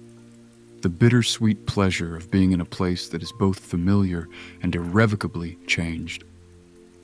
"It looks just the same," he said quietly. "Except for the chair." She was always in the chair. "I know," Clara said, though she did not know, not really. She had never seen her grandmother in the chair, but she had sat in its worn depression and felt the shape of her there, and she thought that counted for something. Thomas wandered to the military history section. Clara had identified it during her cleaning, a shelf near the back where books about both world wars stood beside works on ancient Rome and medieval strategy. And he pulled out a volume and opened it with the reverent care of a man who respects books above almost everything. Nina reappeared at Clara's elbow. She was holding a book. It was a hardback copy of Swallows and Amazons, and its cover was worn and its pages yellow, and it had clearly been read many times. "Mrs. Ellis was going to order me the next one in the series," Nina said. "She said it was called Swallow Dale, and that it was even better than the first one." She looked up at Clara. "Do you have it?" Clara did not know. She had not cataloged the stock. She had not even begun to understand the organization of the shelves. But she went to the section where Nina had found Swallows and Amazons, and she looked, running her fingers along the spines, reading the titles, and after a minute she found it. Swallowdale by Arthur Ransom in a matching edition, tucked between two larger volumes as though it had been hidden there deliberately. She pulled it out and handed it to Nina, and the girl received it with both hands and held it against her chest, the way some children hold stuffed animals, with a fierceness that was also tenderness. "Thank you," Nina said. And then, after a pause, in a smaller voice, "Are you going to open the shop again?" Clara looked at Nina, and she looked at Thomas, who was pretending to read his military history book, but was clearly listening. And she thought about the cards in the back room, and the cottage pie and the scones, and Margaret's voice saying the village needs that shop, and she heard herself say, in a voice that surprised her with its steadiness, "I think I might." Nina smiled. It was the kind of smile that made Clara think of sunrise, not the dramatic, cinematic sunrise of films, but the real kind, the kind that happens slowly and quietly and changes everything. Thomas looked up from his book. He did not smile, but his eyes were bright, and he gave a single, firm nod that said more than any words could have. They stayed for an hour. Thomas sat in the green armchair. Clara offered it, and he accepted with the gravity of a man being offered a seat of honor. And Nina sat on the floor at his feet, with Swallowdale open on her knees, and Clara made tea for all three of them, using the kettle from the flat upstairs and the mugs from the kitchen.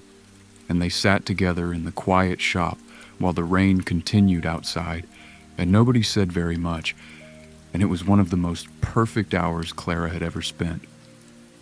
After they left, Clara stood in the doorway and watched them walk down the lane, Thomas's long strides measured to match Nina's shorter ones, the girl clutching her book under her raincoat to keep it dry. At the corner, Nina turned and waved, a small, emphatic gesture that Clara returned. She closed the door and leaned against it and pressed her hands over her face and breathed. Then she went to the back room and sat down at the desk and opened a fresh box of index cards that she had found on the supply shelf. She picked up one of the pens from the jar and held it over the first blank card for a long moment. Then she began to write.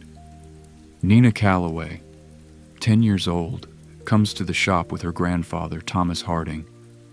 Loves adventure stories, especially Arthur Ransom. Asked for Swallowdale today. Reads quickly and wants to be challenged.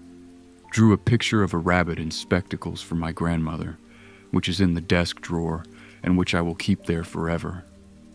She has the kind of smile that makes you want to be a better person. Clara looked at the card. The handwriting was not her grandmother's. It was her own, rounder, less precise, less practiced, but the words were written with the same care, the same attention, the same quiet determination to see another person clearly and to remember what she saw. She put the card in the box and labeled it Clara, 2026. Then she made another cup of tea, and she began to plan. The decision to reopen the Wren was, in the end, less a decision than a recognition. It was as though the shop had already decided for itself, and Clara was simply the last one to understand. She spent the next 3 days preparing. She cleaned the rest of the back room, organizing the supply shelves and clearing the desk until its surface gleamed. Dark oak, she discovered, beneath the stacks of paper, with a grain that flowed like water. She polished the typewriter, though she had no intention of using it, because it seemed like the kind of object that deserved to be polished. She washed the teacups in the small teapot she had found in the back room, a ceramic pot in the same dark brown glaze as the one upstairs, and she set them on a tray on the shelf nearest the green armchair, alongside the tin of biscuits she had bought from Janet Penhallow's shop. She studied her grandmother's organization system, or rather, she tried to. The shelves defied every categorization Clara knew.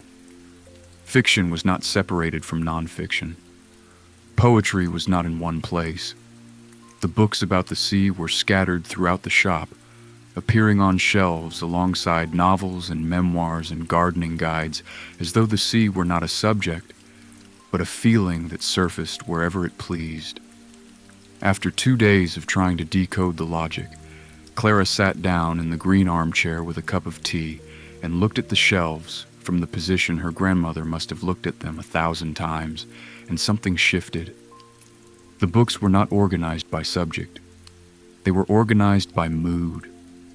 The shelf nearest the door held books that were inviting and light, the kind of book you would pick up if you were browsing casually, not sure what you wanted. Short story collections, illustrated nature guides, slim novels with beautiful covers. As you moved deeper into the shop, the books grew deeper too. The middle shelves held longer, more absorbing works, sprawling novels, detailed histories, books about science and philosophy that required patience and attention. And the shelves at the very back, near the office, held the books that Marguerite must have considered the most important, the ones that changed people. Poetry, memoir, books about love and loss and the passage of time and the question of what it means to be alive. It was a shop organized not by the Dewey Decimal System, but by the human heart. Clara laughed when she realized this, a soft, surprised laugh that echoed in the empty shop. Then she cried, just briefly, standing between the shelves with her hand over her mouth because the system was so obviously, so perfectly her grandmother that it hurt. She left the organization exactly as it was. On the morning of the 8th day, Clara turned the sign in the bay window from closed to open. She did it early, before the village was fully awake, standing in the gray light of a September dawn, with her heart beating faster than she would have liked. The sign was hand-painted wood, and when she flipped it, the open side was faded but legible, the letters painted in the same gold as the shop sign outside. She imagined her grandmother flipping this same sign every morning for 40 years and felt the weight of that continuity settle onto her shoulders like a coat. Not heavy, but present. Then she went upstairs, made a pot of Darjeeling, carried it down along with 3 mugs and the tin of biscuits, and sat in the green armchair to wait. The first hour, nobody came. Clara drank her tea and read. She had chosen one of the books from the nightstand upstairs, the novel with the lighthouse on the cover, and she found herself absorbed in it almost immediately. It was a quiet book, set on an island, about a woman who kept a lighthouse alone for 20 years. The prose was clean and unhurried, and it matched the rhythm of the shop perfectly. The steady ticking of the clock, the soft light from the window, the occasional cry of a gull outside. At 9:30, the door opened. Clara looked up. A woman stood in the doorway, perhaps 45, with auburn hair pulled back in a loose knot and the kind of face that carries its emotions close to the surface. She was wearing a green apron over a brown cardigan, and she was holding a ceramic jar with a cloth over the top. She stared at Clara. Clara stared at her. "You opened," the woman said. Her voice was slightly breathless, as though she had been hurrying. Clara set down her book. "I did," she said. "This morning, Would you like to come in?" The woman stepped inside, still holding the jar, and looked around the shop with an expression that Clara was learning to recognize, the bittersweet mixture of memory and relief that everyone seemed to feel when they walked through the door. "I am Eleanor," the woman said. "Eleanor Finch. I run the tea room on the harbor." She held out the jar. "Lemon curd. I make it myself. I thought, when I saw the sign..." She stopped. Her eyes had filled with tears, and she blinked them back with the fierce determination of someone who does not cry in public if she can possibly avoid it. Clara took the jar.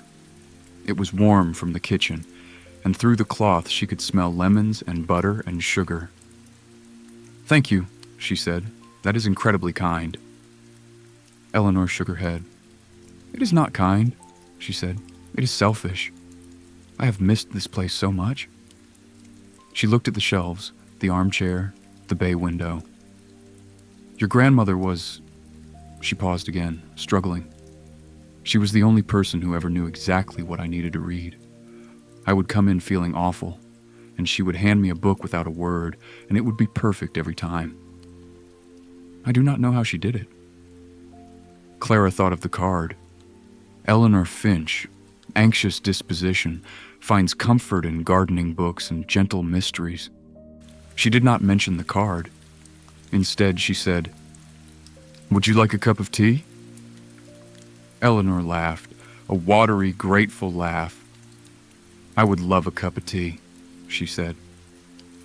They sat together, Clara in the green armchair and Eleanor on the window seat, and drank tea and talked. Eleanor spoke about the tea room, which she had run for 12 years, and about her love of gardening, and about her anxiety, which she mentioned matter-of-factly, without embarrassment, the way some people talk about a bad knee or a recurring cold. She spoke about Marguerite, and the stories she told were vivid and warm and full of the kind of specific detail that only comes from genuine affection.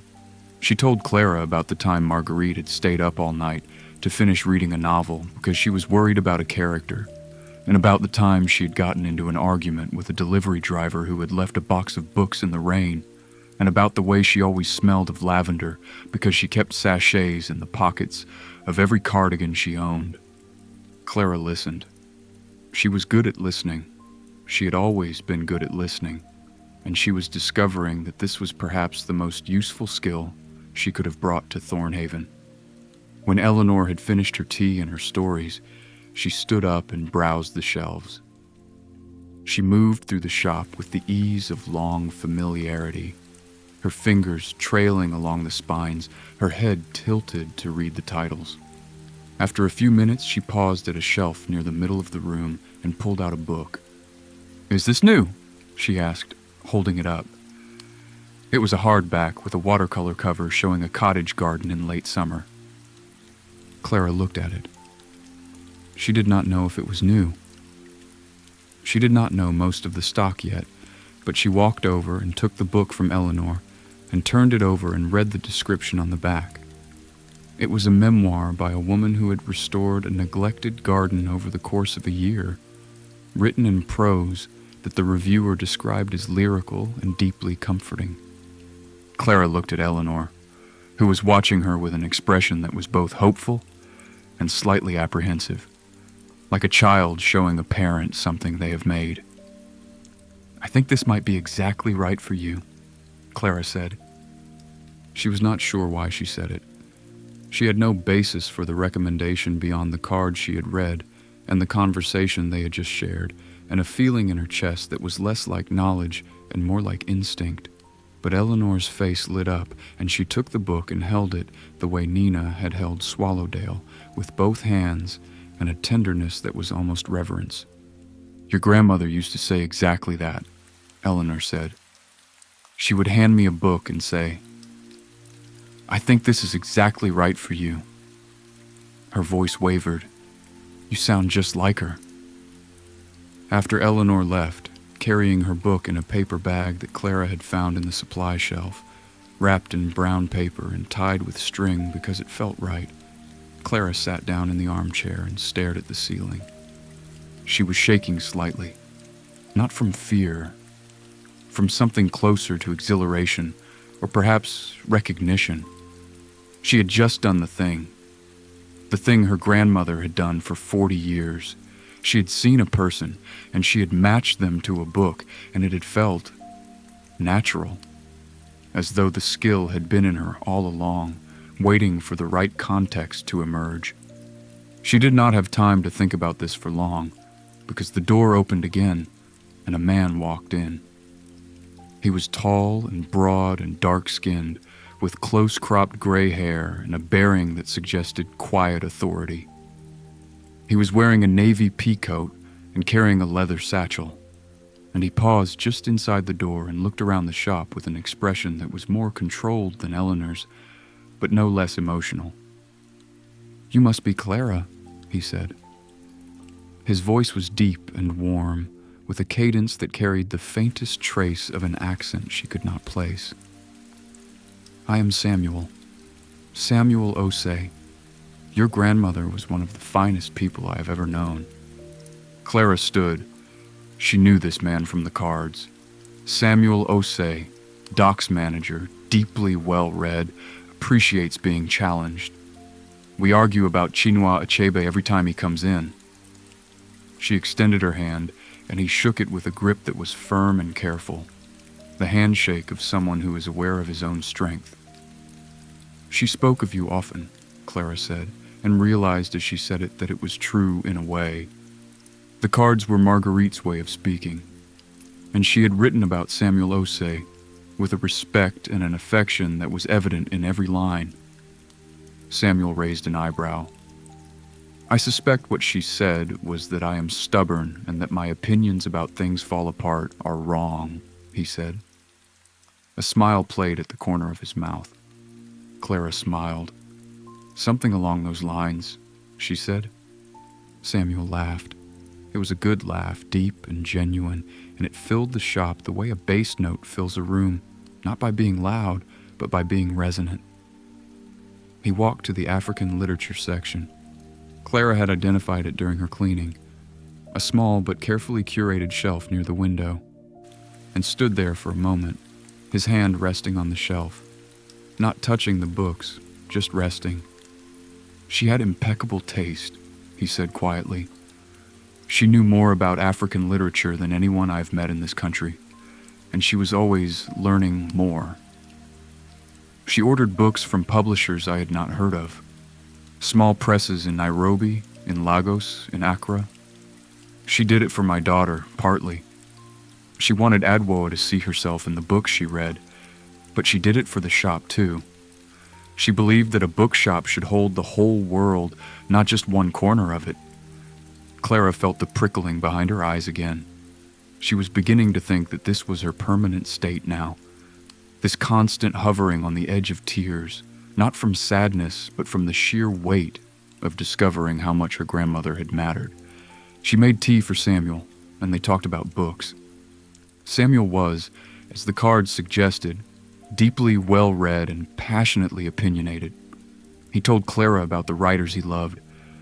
Ngugi wa Thiong'o, Ama, Ata, Aidu, Chimamanda Ngozi Adichie, Ben Okri, and about the ongoing argument he and Marguerite had conducted for 20 years about whether Things Fall Apart was Achebe's masterpiece or whether it was Arrow of God. Clara admitted that she had read both, but not recently, and Samuel told her she should reread them immediately, because the books you read in your 20s are not the same books you read in your 30s, and by the time she read them again in her 40s, they would be different again.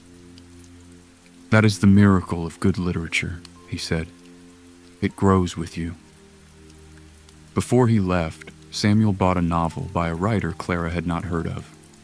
He paid in cash, which Clara accepted because she had found a cash box in the desk drawer with a float of coins and small notes, and she counted his change carefully and wrapped the book in brown paper. Samuel watched her do this with an expression that was both amused and approving. She wrapped books exactly like that, he said. Same paper, same string. Some things are worth inheriting. The day continued. People came. Not many, perhaps 8 or 9 in total, but each one brought something. A face, a story, a connection to Marguerite, a need. The retired fisherman Arthur Penrose came in with his small brown dog, which he was not apologetic about bringing into the shop because, he said, Marguerite had always allowed dogs, and the dog had strong feelings about the matter. The dog was called Barnacle, and he was a Jack Russell Terrier of advanced age and absolute confidence, and he walked directly to the armchair and curled up on the cushion as though he had been doing it all his life, which, Clara supposed, he probably had. Arthur browsed the shelves with methodical slowness. He did not speak much. He picked up a book about the history of the Cornish coastline, turned it over, put it back. He picked up a slim volume of poems, read the first page, nodded, and carried it to the counter. That will do, he said, and paid, and left. And Clara watched him walk away along the harbor with Barnacle trotting at his heels, and she wrote his card.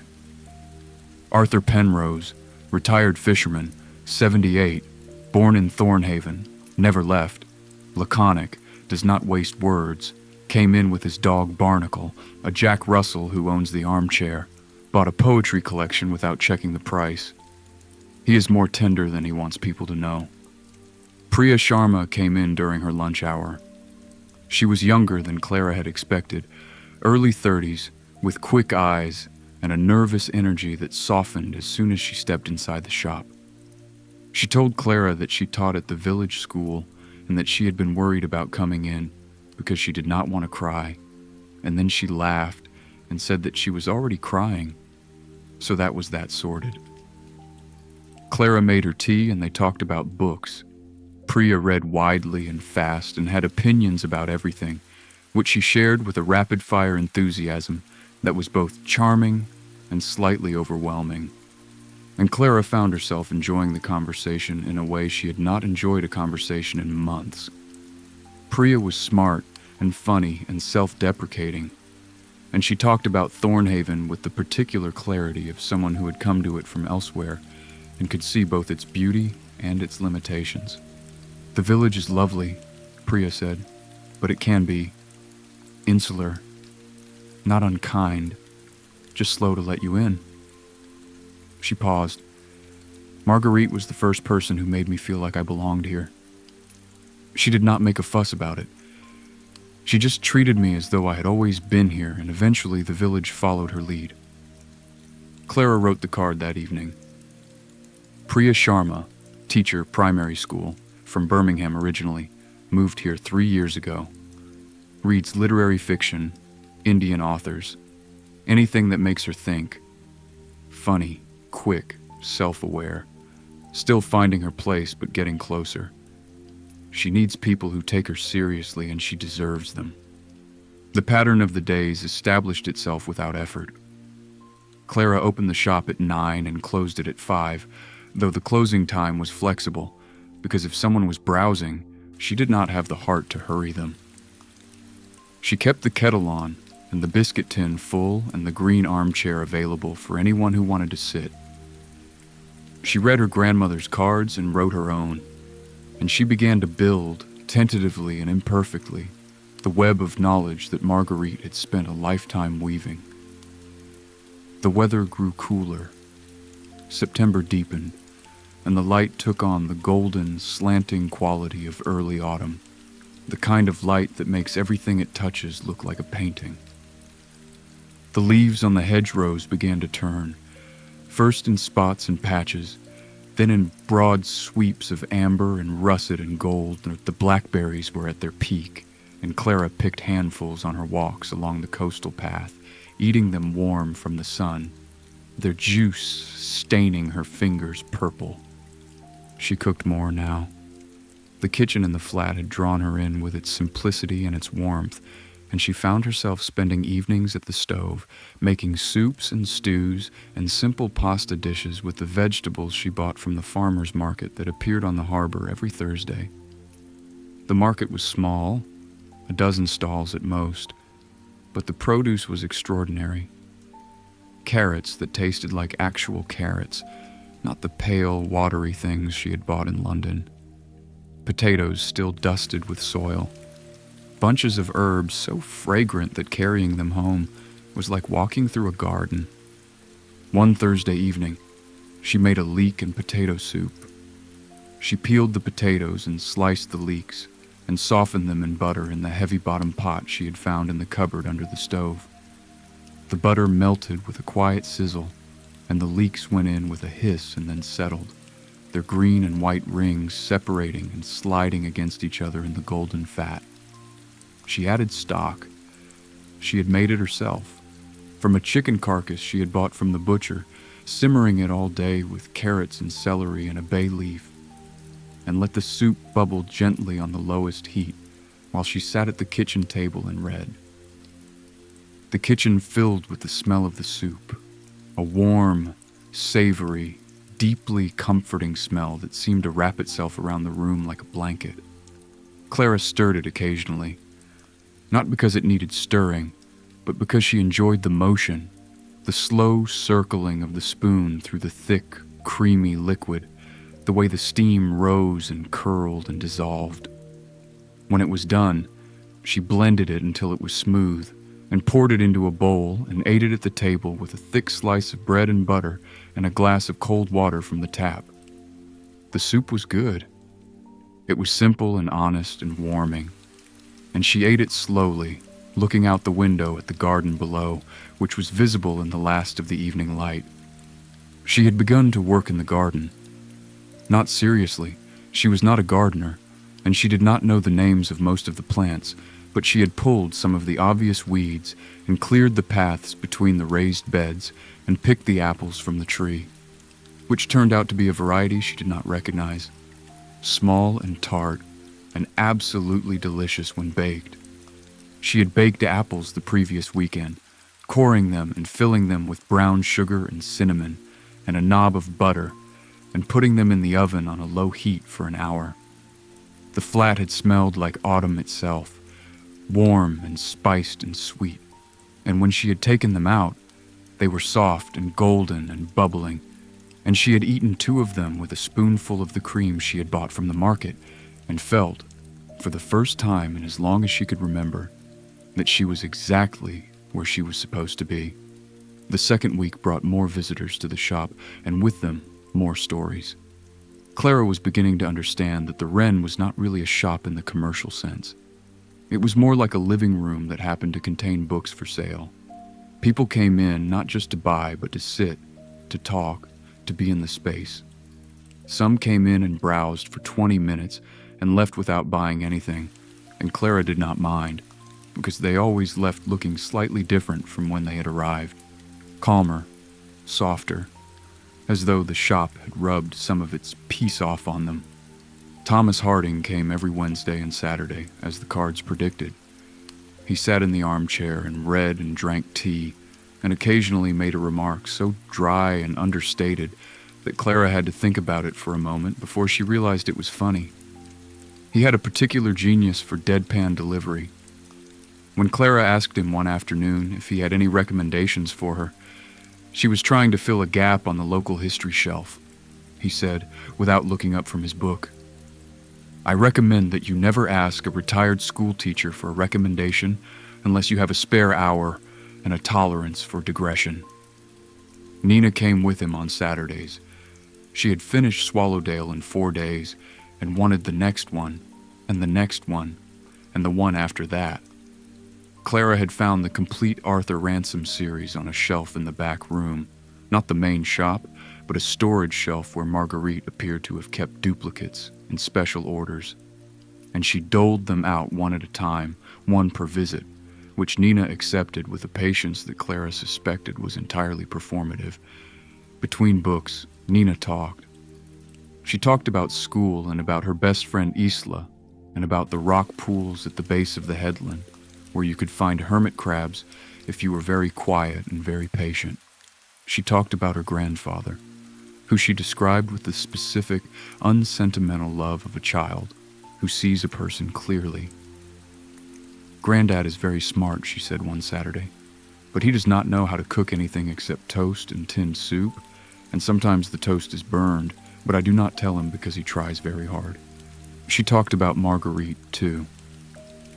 "Mrs. Ellis used to read to me," she said, "when Granddad was browsing. She would sit in the chair, and I would sit on the rug, and she would read whatever she was reading, even if it was a grown-up book.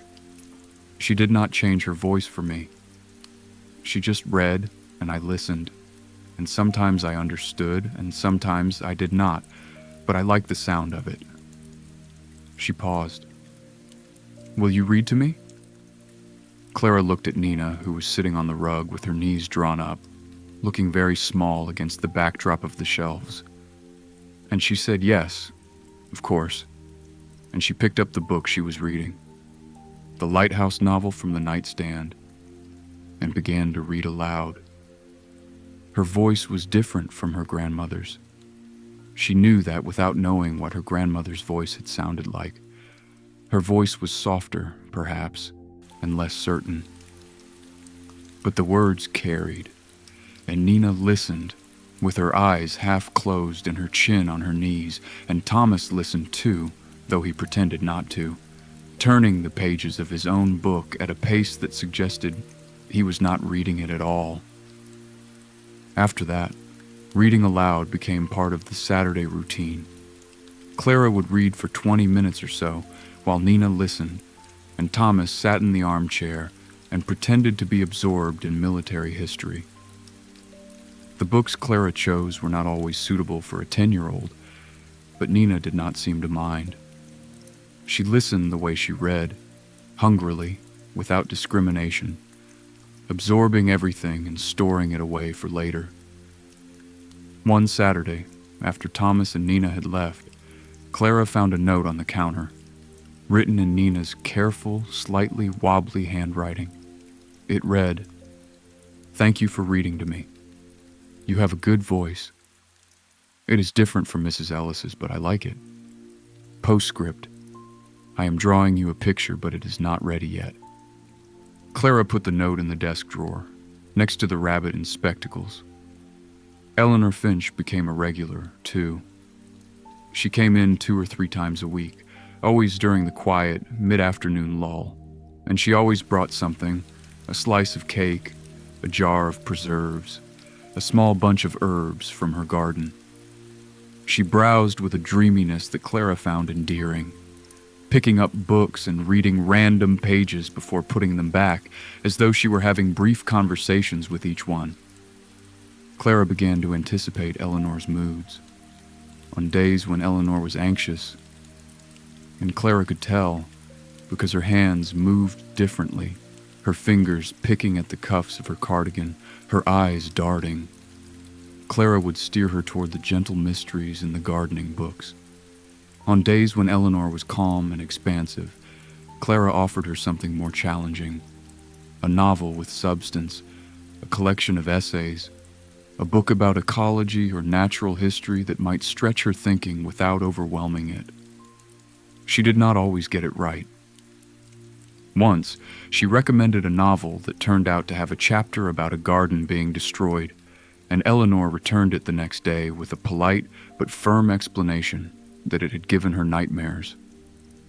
Clara apologized profusely and made a note on Eleanor's card. No destruction of gardens, even fictional ones. But more often than not, the matches worked.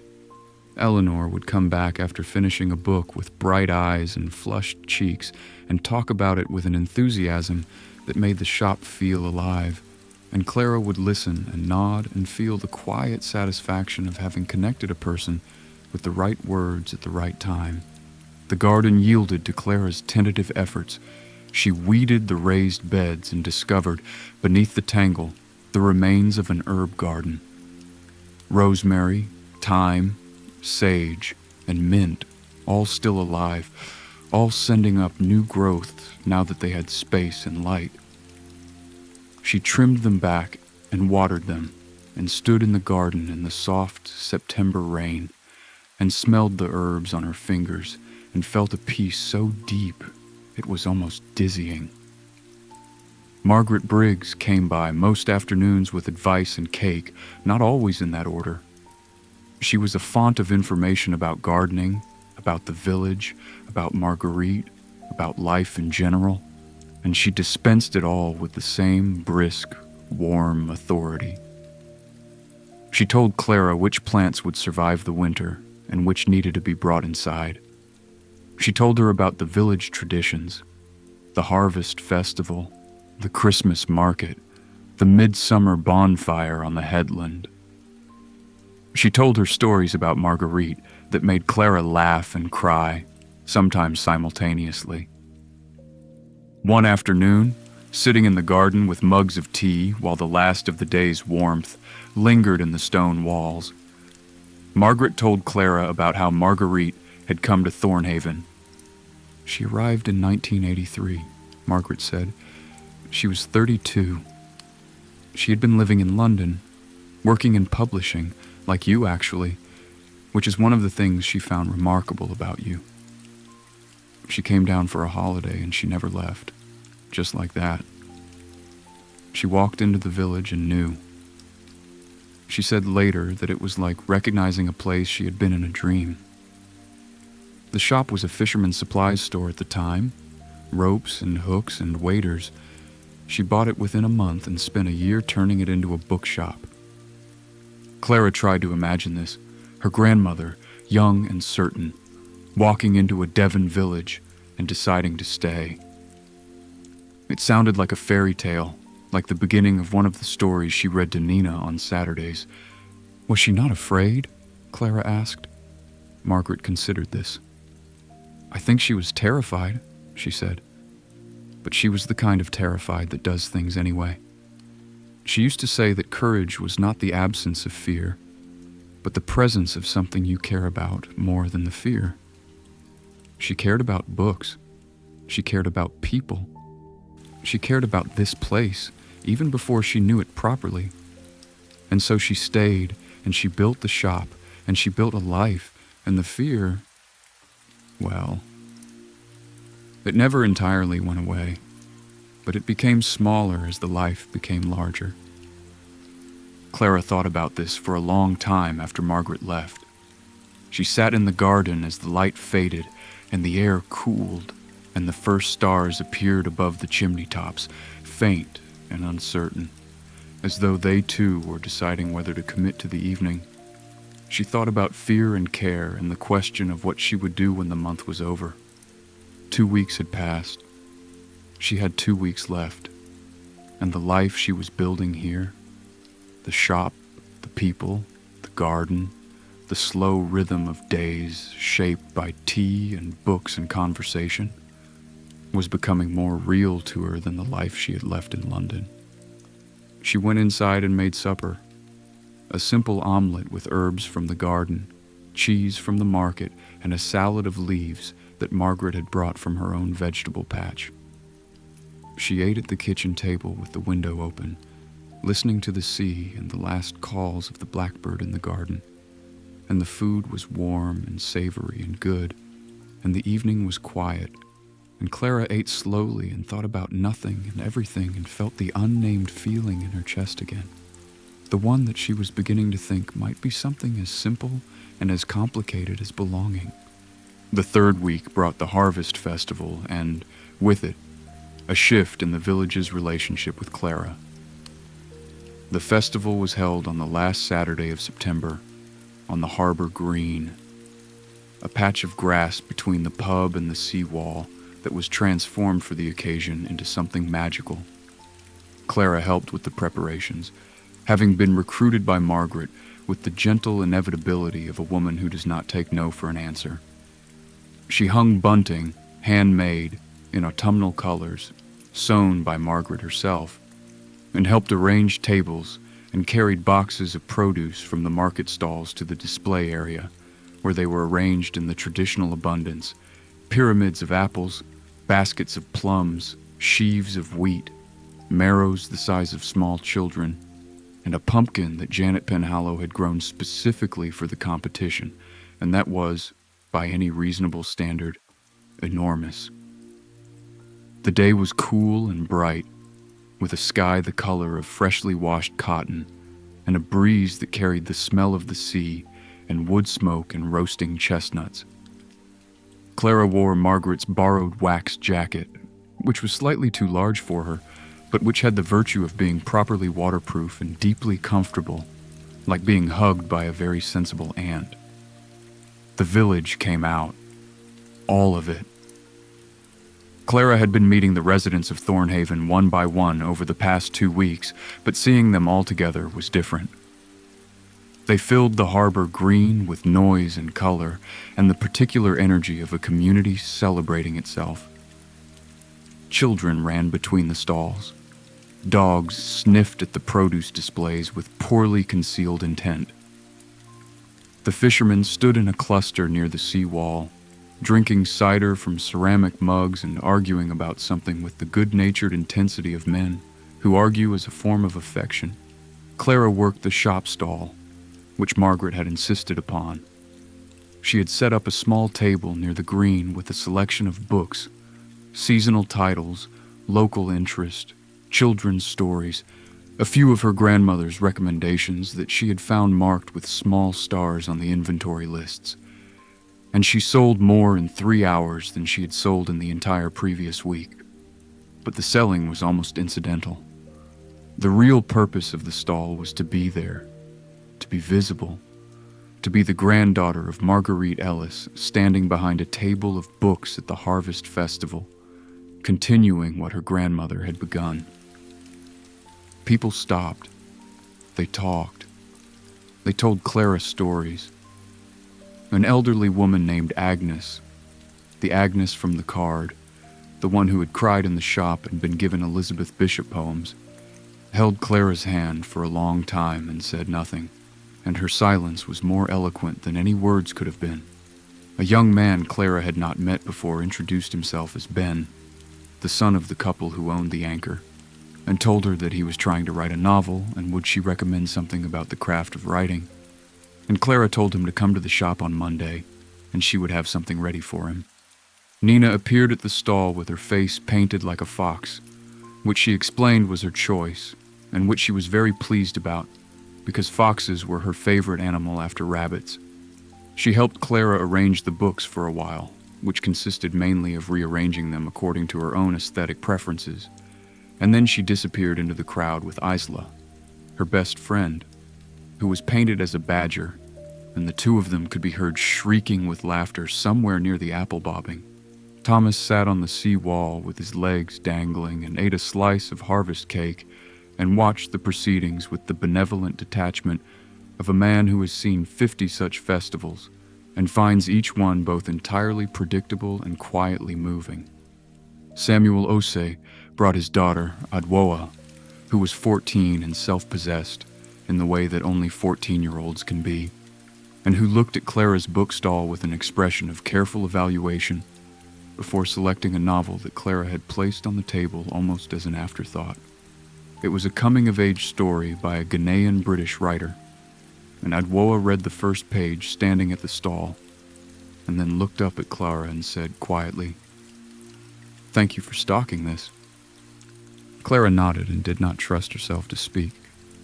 In the late afternoon, as the light turned golden and the festival wound down into the easy, amber-lit sociability of a community that has spent a day together and is not ready to go home, Margaret found Clara sitting on the harbor wall eating a piece of apple crumble from the Anchor. Margaret sat beside her, and they watched the last of the children playing on the green, and the fishermen putting away the bunting, and the gulls circling overhead in the hope of dropped crumbs. "You did well today," Margaret said. Clara shook her head. "I did not do anything," she said. "I just stood behind a table." Margaret made a sound that was somewhere between a laugh and a snort. "You are the most like your grandmother of anyone I have ever met," she said. She never thought she did anything either. She just showed up and paid attention and loved people through books, and she called it nothing, and everyone else called it the heart of the village. Clara looked at Margaret. The older woman's face was soft in the golden light, and her eyes were bright with something that might have been pride, or might have been memory, or might have been both. They sat together until the sun was low and the air was cool, and the harbor was quiet again. And then they walked home through the empty lanes, their footsteps echoing on the cobblestones, and Clara felt the unnamed feeling in her chest swell until it was almost too large to contain. She went to bed that night and lay in the dark and listened to the sea and thought about the month, which had 3 days left, and about London, which felt as far away as a country she had visited once in childhood, and about the question that had been growing in her since the morning she had turned the sign from closed to open. She already knew the answer. She had known it since the first evening, when she had stood in the dark shop and said goodnight to the books. She had known it since she found the cards. She had known it since Nina pressed her face against the bay window with longing in her eyes. But she waited 3 more days to be sure. On the last day of September, Clara called the solicitors. She made the call from the kitchen, standing at the window with a cup of tea in her free hand, looking down at the garden where the rosemary had begun to put out new growth and the apple tree's leaves were turning the color of beaten copper. The morning was overcast and still, the kind of morning that holds its breath, and Clara held hers too, until Mrs. Haverston answered the phone. The conversation was brief. Clara told Mrs. Haverston that she had decided to keep the shop. Mrs. Haverston said that she was pleased, that she had rather hoped this would be the outcome, and that the paperwork would take a few weeks. Clara thanked her and hung up and stood at the window for a long time, feeling the weight of the decision settle over her, like a quilt being drawn up in the dark, heavy and warm and exactly what she needed. Then she went downstairs and opened the shop, and the day began the way all her days in Thornhaven had begun to begin. With the quiet click of the lock, the soft creak of the door, the smell of old books and lavender rising to meet her like a greeting. She did not tell anyone immediately. She was not sure why. Perhaps she wanted to hold the knowledge privately for a while, the way you hold a warm stone in your pocket on a cold day, turning it over, feeling its weight. Perhaps she wanted the shop to be open for a few more days without anything being different, without the knowledge changing the texture of things. Perhaps she was simply savoring the rare and wonderful feeling of having made a choice that felt entirely, unmistakably right. But Margaret found out. Margaret always found out. She appeared at the shop that afternoon with a bottle of wine and an expression of restrained triumph that told Clara everything she needed to know. "Mrs. Haverston is a friend of mine," Margaret said, setting the wine on the counter. "The entire village will know by sundown. I came to warn you and to celebrate." She paused. "Also, I have brought lasagna. It is in the car." Clara laughed. It was a real laugh, full and unguarded, and it surprised her with its volume. She could not remember the last time she had laughed like that. They ate the lasagna in the flat that evening, sitting at the kitchen table with the window open and the wine between them. Margaret had made the lasagna from scratch, hand-rolled pasta, a slow-simmered ragu, a bechamel so rich and velvety that Clara made an involuntary sound of pleasure with the first bite. The pasta was tender and silky against the thick, meaty sauce, and the cheese on top had blistered into golden bubbles that crackled when Clara pressed her fork through them. They drank the wine, which was red and robust and tasted of dark fruit and earth, and they talked about practical things. The shop accounts, the suppliers, the process of ordering new stock, the question of whether to get a proper till or continue with the cash box. Margaret knew more about the business side of the Wren than Clara had expected, having helped Marguerite with the accounts for years, and she laid out the financial situation with the brisk clarity of someone who is comfortable with numbers. The shop was never a money-maker, Margaret said, twirling her wine glass. It covered its costs and provided Marguerite with a modest income, and that was enough for her. She was not interested in profit. She was interested in books. She paused. You will not get rich here, but you will not starve either if you are careful. And the flat is yours, so you have no rent to pay. She looked at Clara. Can you live simply? Clara looked around the kitchen. The mismatched mugs, the whistling kettle, the herbs drying above the window, the view of the garden and the rooftops and the sea beyond. I think, she said, that I am only just learning how. Margaret smiled. Good, she said. Simplicity is underrated. She raised her glass. To the Wren, she said, and to Marguerite, and to her granddaughter, who has more of her in her than she knows. Clara raised her glass. Their mugs clinked.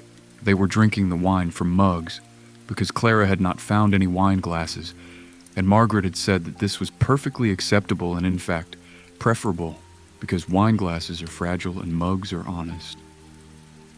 The next morning, Clara woke to find that Margaret had been right. The village knew. She knew the village knew because when she came downstairs to open the shop, there was a basket on the doorstep. It contained a loaf of bread, still warm, a pot of blackberry jam, a bunch of late-season dahlias in deep crimson and burnt orange, a small card that read, Welcome home, Clara. From all of us. There was no signature. There did not need to be. Clara carried the basket inside and set it on the counter and looked at the bread and the jam and the flowers and felt the thawing in her chest complete itself. The ice was gone. In its place was something warm and tender and raw, like new skin beneath a healed wound, and she stood in the shop in the gray morning light and cried. Not for long.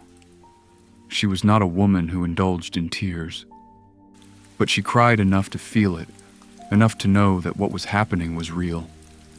And then she wiped her eyes and put the flowers in a vase and sliced the bread and spread it with the jam and ate it standing at the counter, and the bread was soft and the jam was sharp and sweet, and the shop was quiet, and the day was beginning. The days that followed Clara's decision had a different quality. It was subtle, like a change in the light, like the difference between late September and early October, which is not a difference you can point to, but a difference you can feel. The village relaxed around Clara, and Clara relaxed into the village, and the shop became, without any particular moment of transition, a living thing again. Clara began to order new stock. She had found her grandmother's supplier lists in the desk. A handwritten notebook with the names and addresses of publishers, distributors, and the small independent presses that Marguerite had cultivated relationships with over decades. Clara wrote to them, introducing herself, explaining the situation, placing modest orders. The replies came within days, many of them carrying condolences for Marguerite and warm wishes for Clara. And the first boxes of new books arrived in the second week of October, delivered by a cheerful man in a white van who told Clara that her grandmother had always offered him a cup of tea and a biscuit, and Clara said that she would do the same, and the man looked pleased. Unpacking new books was a pleasure Clara had not anticipated. Each box was like a gift, the cardboard flaps opening to reveal neat rows of spines, the smell of fresh ink and new paper rising like incense.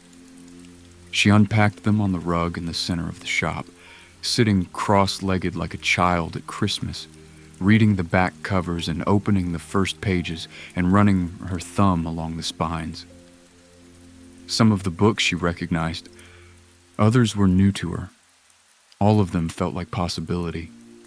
She shelved them according to her grandmother's system, by mood, by feeling, by the invisible logic of the human heart. And she found that the system, which had seemed inscrutable at first, was becoming natural to her. She could feel where a book belonged. A novel about grief and healing went on the shelf near the back, where the deepest books lived. A funny light memoir about keeping chickens went near the front, where browsers would find it and smile. A collection of poems about the sea went in the middle, where it could catch someone unexpected, someone who had not come in looking for poetry, but who might, on the right day, need exactly this. She made mistakes.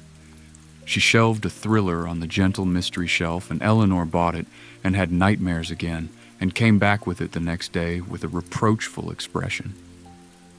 She ordered too many copies of a novel she had loved herself and sold only one, the rest sitting on the shelf looking slightly forlorn. She accidentally ordered a book in French, which turned out to be fortunate because Samuel Osei spoke French and bought it immediately, but which could have been embarrassing. But the mistakes were part of it. They were how she learned. Each one taught her something about the shop and the people and the delicate, imprecise art of matching one to the other. And the village, which had been patient with Marguerite when she was learning, was patient with Clara too. October deepened. The light changed.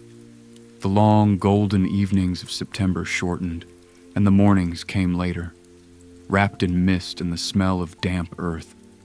The hedgerows blazed with color, red, gold, amber, rust, and the leaves fell in slow, spiraling descents that made the coastal path look like a procession. The sea turned darker, a deep gray-green that matched the sky on overcast days, and the wind grew colder, carrying the first hints of winter in its breath. Clara found a rhythm. She rose early before the village was awake and walked along the coastal path in the gray light. She watched the sunrise, when there was one. From the headland, a slow, quiet event, the sky turning from gray to rose to gold, while the sea reflected each change in its own deeper register. She saw herons standing motionless in the shallows, their patience so absolute it seemed philosophical. She saw seals once, a pair of them, their dark heads bobbing in the water beyond the harbor mouth, watching her with round, curious eyes before slipping silently beneath the surface. After her walk, she opened the shop. She made tea. She waited for whoever would come. The mornings were usually quiet, a browser or two, the postman, sometimes Margaret with a question or a cake, and Clara used the stillness to read.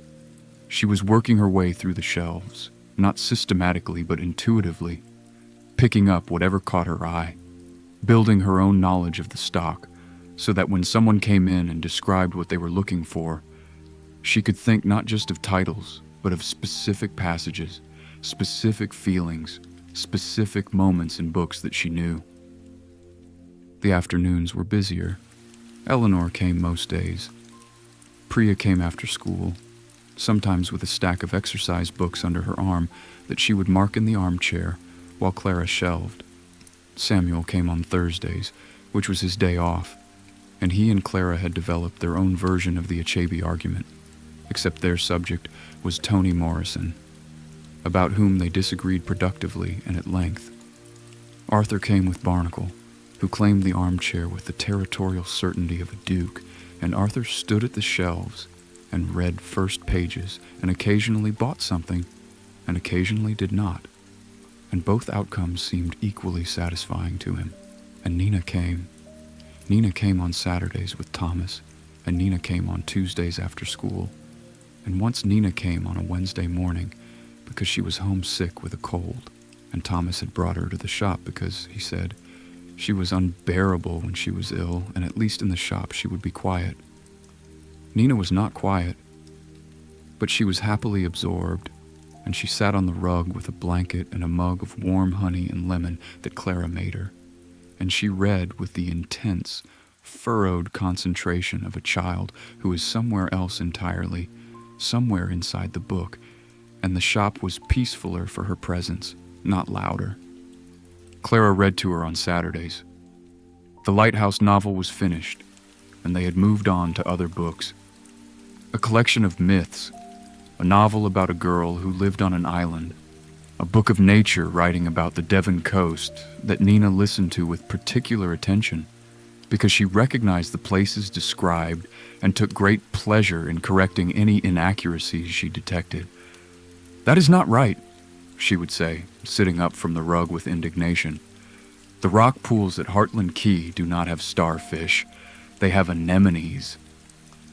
Clara would apologize to the author on behalf of the rock pools and continue reading. One Saturday in mid-October, after the reading was finished, and Thomas was browsing the military history section with his usual thoroughness, Nina came to the counter where Clara was wrapping a book for another customer. She waited until the customer left, and then she placed a folded piece of paper on the counter with the solemnity of a diplomat delivering a treaty. Clara unfolded it. It was a drawing, done in colored pencil, with the same careful intensity as the rabbit in spectacles. It showed the shop, recognizably the shop, with its bay window and its sign and its shelves. And in the armchair sat a woman with brown hair and a gentle expression and a book open on her lap.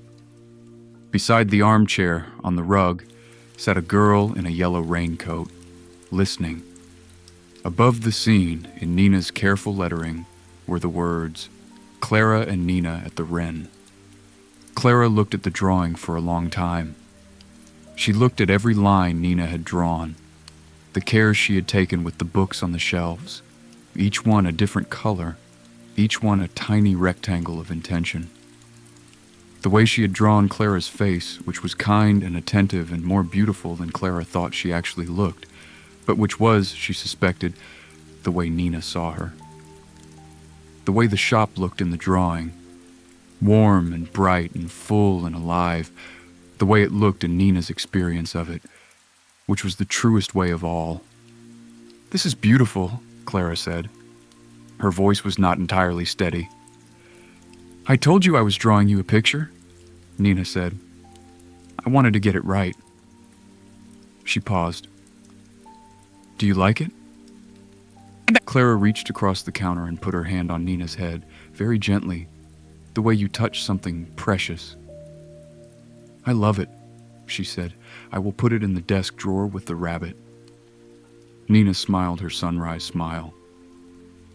"The rabbit is for Mrs. Ellis," she said. "This one is for you." After they left that day, Clara taped the drawing to the wall behind the counter, where she could see it from the armchair. She looked at it for a long time, at the woman in the chair and the girl on the rug and the books on the shelves, and she thought about the invisible threads that connect people, the threads that her grandmother had spent a lifetime weaving, and that Clara was now, tentatively and imperfectly, but with increasing confidence, learning to weave herself. The evenings grew longer and darker, and Clara filled them with cooking and reading, and the quiet, satisfying work of maintaining the flat and the garden and the shop. She had the fireplace in the sitting room cleaned and inspected by a man Margaret recommended, and on the first truly cold evening in late October, she lit a fire. She had not lit a fire in years. The London flat had no fireplace, only a radiator that clanked and hissed and produced a dry, artificial heat that always seemed slightly hostile. But this fire was something else. She crumpled newspaper and laid kindling in a careful lattice, the way the fireplace man had shown her, and she struck a match and touched it to the paper and watched the flame catch and spread, first tentative, then eager, then confident. The kindling crackled. The smoke rose. The flame found the log, and the log began to glow, and within minutes the fire was burning steadily, casting a warm, flickering light across the sitting room that transformed it from a pleasant room into a place of deep, instinctive comfort. Clara sat on the love seat with a blanket over her legs and a book in her hands, and the fire at her feet, and the sound of rain on the windows, and she read. She read for hours. The fire popped and shifted.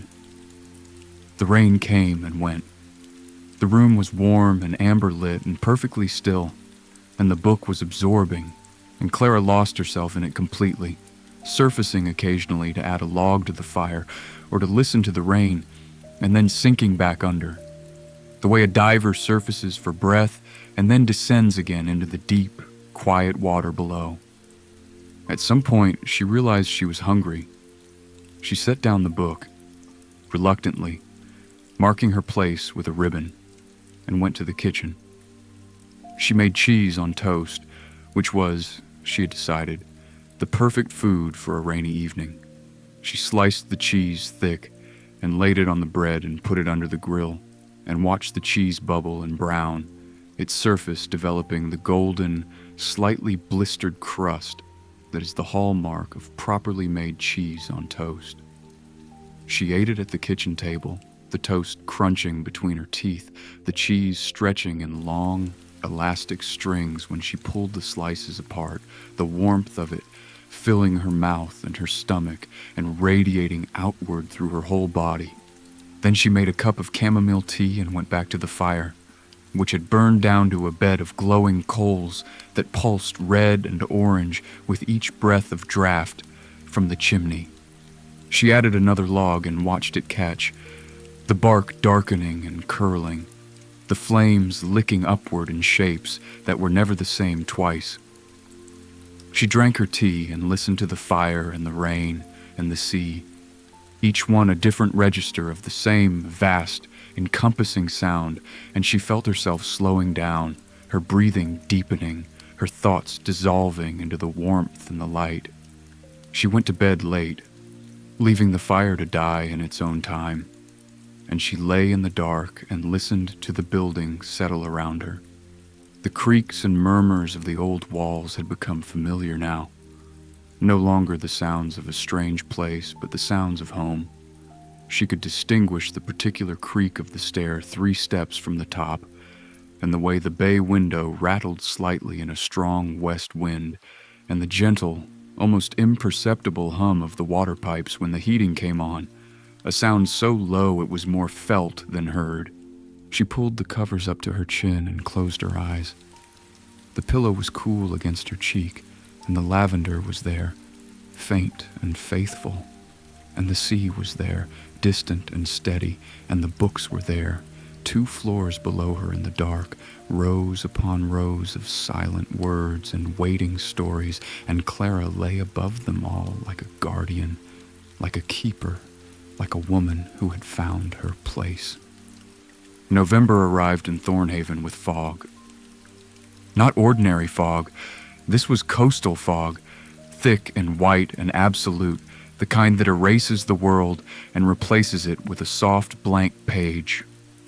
Clara woke on the 1st of November and looked out the window and saw nothing. The harbor was gone. The sea was gone. The rooftops were gone.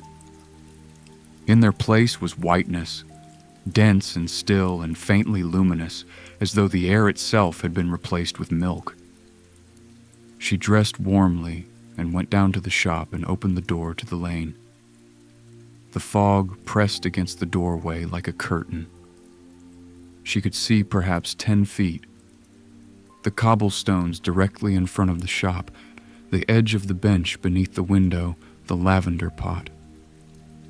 Beyond that, the world dissolved into white. The silence was extraordinary. The fog had absorbed all the sounds of the village, The gulls, the boats, the wind, the sea.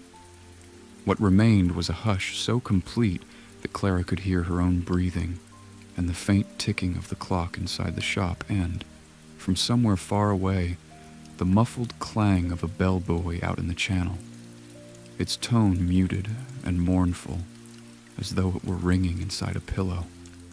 Clara stood in the doorway and breathed the fog. It tasted of salt and cold and the green, vegetal smell of the sea, and it lay on her skin like the finest rain, not quite wet, but not quite dry, a suspended moisture that clung to her eyelashes and the tiny hairs on her arms. She went back inside and made tea and sat in the armchair and waited. The fog made the shop feel even more like a refuge than usual. A warm, lit space surrounded by whiteness. A small pocket of clarity in a dissolved world. Nobody came that morning.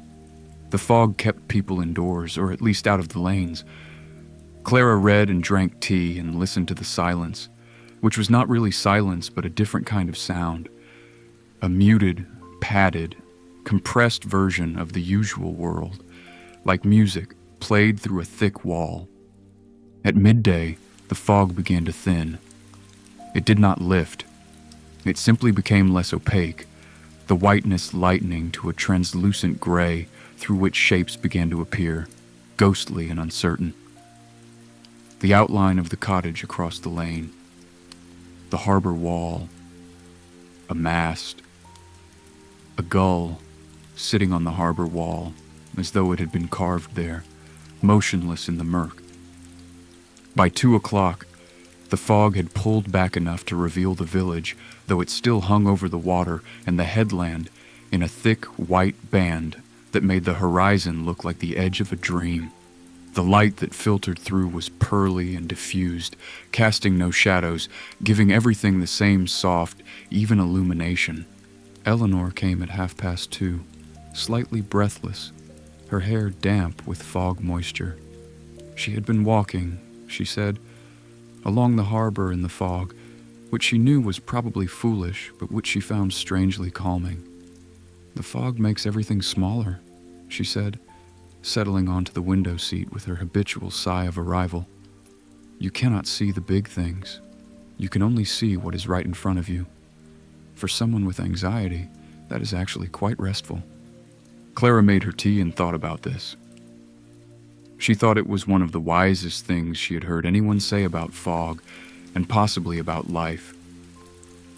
They sat together and talked, and the fog drifted past the windows like something alive, like a creature moving slowly through the village, curious and gentle.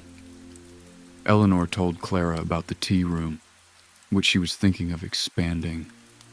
"Not bigger," she said quickly, "just more." She wanted to add a reading corner, a shelf of books curated by Clara that customers could browse while they had their tea. A kind of extension of the Wren into the wider village. Clara felt a warmth in her chest that had nothing to do with the tea.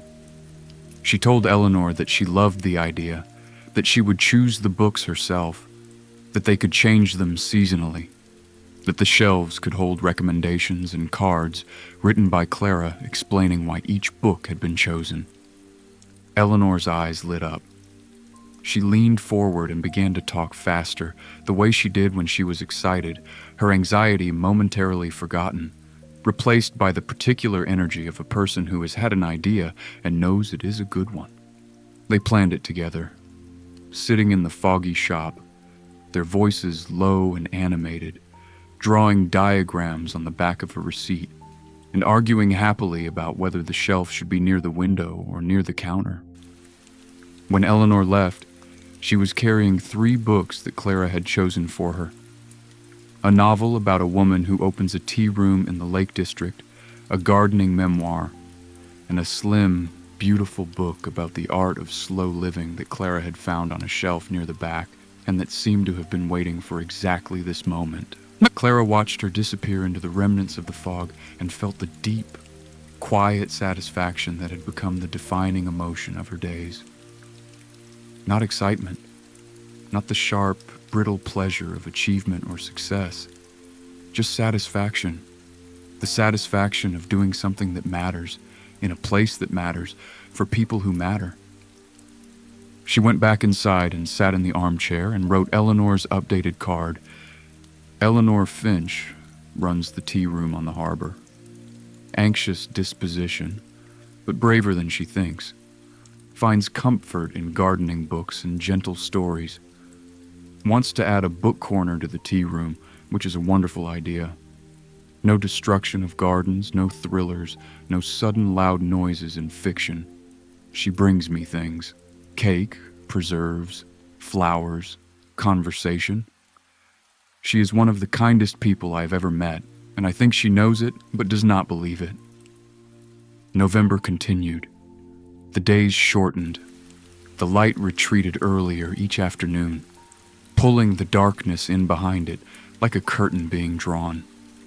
By 4 o'clock, the shop was lit by lamplight, and the bay window glowed against the dark lane. A warm rectangle of amber in the gray dusk. Clara discovered that the shop was different in the dark. Not worse, perhaps even better. The lamplight softened the shelves and deepened the colors of the books and cast warm shadows that moved gently when the draft from the door stirred the air.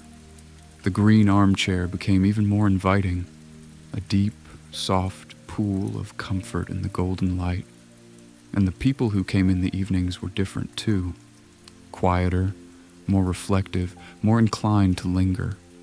She began keeping the shop open until 6 on weekday evenings, and she noticed that a new set of customers appeared during that final hour. People who worked during the day and could not come earlier. People who had been walking in the dark and saw the lit window and were drawn in. People who were lonely, though they would not have used that word, and who came for the warmth and the light and the silent company of books. One of these evening visitors was a man Clara had not met before. He came in on a Thursday evening in mid-November, just before 6, bringing a gust of cold air and the smell of rain with him. He was perhaps 60, lean and weathered, with the kind of face that has spent decades outdoors. His hair was gray and his eyes were blue, and he stood inside the door for a moment, looking around the shop with an expression that Clara could not read. "I was not sure you were open," he said. His voice was quiet, with a roughness to it that suggested someone who did not speak often. "We are open," Clara said. "Would you like a cup of tea?" He looked at her. Then he looked at the shelves. Then he looked back at her. "Yes," he said. "Thank you." She made tea while he browsed. He moved slowly through the shelves, not touching the books, just looking, his hands in the pockets of his jacket.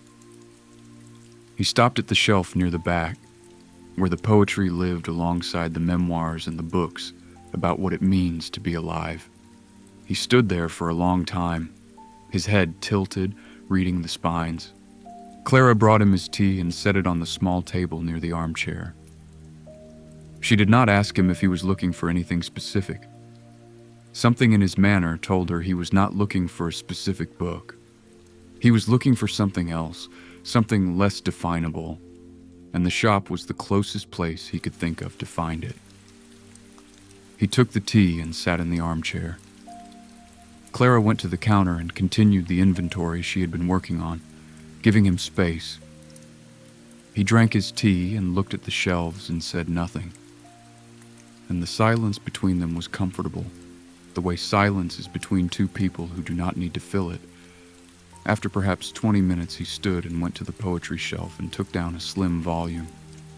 He brought it to the counter and placed it in front of Clara. It was a collection by Raymond Carver, the one titled All of Us. "I used to read poetry," he said, "a long time ago. I stopped, and I do not remember why." He paused. "Your grandmother used to tell me I should start again. She said that poetry was the only honest thing left." He looked at the book and then at Clara. "I suppose I'm finally taking her advice." Clara wrapped the book in brown paper and tied it with string and handed it to him. He paid and thanked her and went to the door, and then he stopped and turned back. "My name is William," he said. "William Trent. I keep a boat in the harbor. I am not a man who comes to shops or talks to people or drinks tea in armchairs." He paused. "But this is not an ordinary shop." He left. Clara stood behind the counter and watched the door close behind him and felt something she could not name, something that was both sadness and hope. The way watching the sea at dusk is both sadness and hope. The light going, the light coming, the endless cycle of loss and return.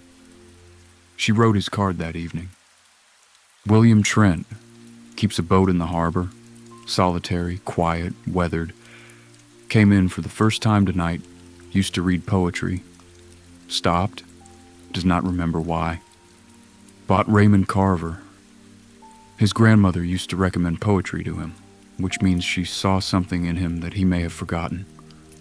He said this is not an ordinary shop, and he is right, but not for the reason he thinks. The shop is not extraordinary because of the books. It is extraordinary because of the people who come through the door. Clara put down her pen and looked at the card. She looked at all the cards in the box, the growing collection of her own observations alongside her grandmother's, 2 handwritings, 2 perspectives, but the same fundamental act. The act of seeing another person and caring enough to remember what you saw. She closed the box and went upstairs and made supper. A bowl of pasta with olive oil and garlic and the last of the parsley from the garden. And she ate it by the fire and read the Raymond Carver poems, the same collection she had sold to William, because she had found a second copy on the shelf and wanted to understand why her grandmother had recommended them. The poems were short and clear and devastating in their simplicity, and Clara read them slowly, one by one, the way you drink good wine, and by the end of the evening she understood why Marguerite had called poetry the only honest thing left. She went to bed and lay in the dark and listened to the rain, which had started again, pattering softly against the window in a rhythm that was both random and oddly musical, as though each drop was a note in a composition too vast and too beautiful to be heard in its entirety. The sea breathed beneath the rain. The shop slept beneath Clara, and Clara slept above it all, dreamless and deep, held by the building and the books and the knowledge that she was, at last, exactly where she needed to be. The weeks passed, and Clara learned the village the way a musician learns an instrument. Not all at once, not by study alone, but through daily practice, through repetition and mistakes, and the slow accumulation of familiarity until the thing that was once strange became an extension of herself. She learned the tides. She learned that high tide in Thornhaven came twice a day, approximately 12 hours and 25 minutes apart, and that the harbor at high tide was a different place from the harbor at low tide. The first full and blue and quietly busy, the second revealed and sandy and scattered with the debris of the sea. She learned to read the sky, to tell the difference between the clouds that brought rain and the clouds that only threatened it, and to know, from the direction of the wind and the color of the light, what kind of day was coming. She learned the people too, not just from the cards, but from the daily, slow accumulation of interactions that make up the fabric of community. She learned that Janet Penhallow at the post office was a secret romantic who read love stories behind the counter and blushed if you mentioned them. She learned that Arthur Penrose, for all his gruff brevity, was a man of deep feeling who had once walked all the way to the headland and back in a storm to check on a family of foxes he had seen nesting in a hollow, and who would, if you let him, talk about the sea for hours with a poetry that was entirely unconscious and entirely genuine. She learned that Priya Sharma was writing a children's book in the evenings, a secret she shared with Clara one afternoon in the shop with the nervous hopefulness of someone who is afraid of being told that their dream is foolish. Clara did not tell her it was foolish. She told her it was wonderful, and she offered to read whatever Priya was willing to share. And the next week, Priya brought in the first 3 chapters in a brown envelope, and Clara read them that evening by the fire and thought they were charming and rough and full of exactly the kind of warmth that made a story worth telling. She learned that Samuel Osei's wife had died 4 years ago, quietly, of a cancer that had been discovered too late. He did not speak of it directly, but it was there in the margins of his conversation, in the way he spoke about Edwoa with a tenderness that was also fierce protectiveness, in the way he lingered in the shop on Thursday afternoons as though leaving meant returning to a house that was emptier than it should be. Clara did not mention this. She simply made sure that Samuel's tea was always ready on Thursdays, and that the armchair was available, and that the shop was a place where he could be among books and among people without being asked to explain himself. She learned that William Trent had lost his wife too, though much longer ago, and that his solitude was of a different kind than Samuel's, less raw, more weathered, worn smooth by years of practice until it fit him like a second skin. William came back to the shop on the following Thursday, and the Thursday after that, and he always came in the last hour before closing, when the shop was quiet and the lamplight was soft, and he always sat in the armchair and drank tea and read poetry. He did not talk much, but occasionally he would read a line aloud, quietly, as though testing how it sounded in the air of the shop, and Clara would listen, and sometimes she would respond with a line of her own, from a different poem, and the exchange would hang between them like a bridge between 2 islands. One evening, William read aloud a passage from a poem by Wendell Berry.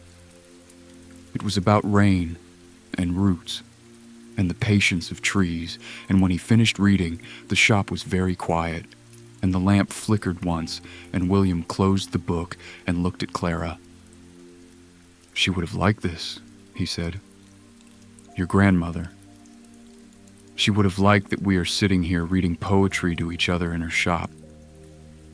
Clara nodded. She felt the truth of it in her chest. "Yes," she said. "I think she would." William left shortly after, carrying his book under his arm, and Clara watched him walk into the darkness, his silhouette growing smaller and then dissolving into the night.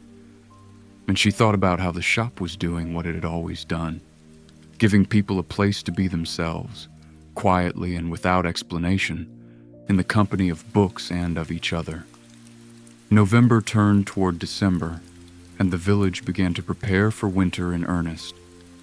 The boats in the harbor were tied more securely, their mooring lines doubled against the storms that would come.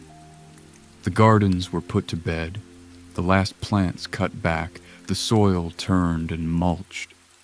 Windows were sealed and chimneys swept and firewood stacked in careful cords along the sides of cottages. The village drew inward, the way coastal villages do in winter, like an animal curling into its own warmth. Clara prepared too. She ordered extra stock for Christmas, gift editions, illustrated collections, children's books, boxes of note cards and bookmarks, and the handmade book plates she had found in the supply shelf and had more printed by a small press in Exeter. She cleaned the shop from top to bottom again, polishing the shelves until they shone, washing the windows inside and out, and arranging a new display in the bay window that was warm and inviting and full of the particular kind of beauty that November demands: deep colors, soft textures, the promise of long evenings with good books. She strung fairy lights along the top of the bay window, small, warm white lights that cast a gentle glow across the display and made the shop visible from the harbor on dark evenings, a tiny constellation in the stone facade of the lane. She did not know if her grandmother had used fairy lights. It seemed like the kind of detail that would have pleased her. Margaret confirmed this. "Marguerite put up lights every November," she said, standing in the lane and admiring Clara's work. She said that the dark months needed extra light, and that a bookshop had a responsibility to be a beacon. She paused and adjusted one of the strings that had come slightly loose. "You have her instincts," she said, "or perhaps they are your own. At this point, I am not sure it matters." The first storm of the winter arrived on a Tuesday night in late November.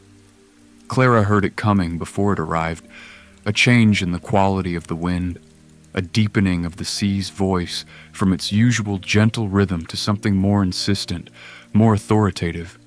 She was in the sitting room, reading by the fire, when the rain began. Not the soft, friendly rain she had grown accustomed to, but a hard, driving rain that hit the windows like handfuls of gravel. She went to the bedroom window and looked out. The harbor was invisible in the darkness, but she could hear it. The boats straining at their moorings, the water slapping against the walls, the wind howling through the gap between the chandlery and the fish market with a sound like a voice raised in argument. Lightning flickered on the horizon, too far away for thunder, illuminating the surface of the sea in brief, blue-white flashes that revealed waves much larger than anything Clara had seen in the harbor before. She stood at the window and watched the storm. She was not afraid. The building was solid, its walls thick, its foundations sunk deep into the Devon rock.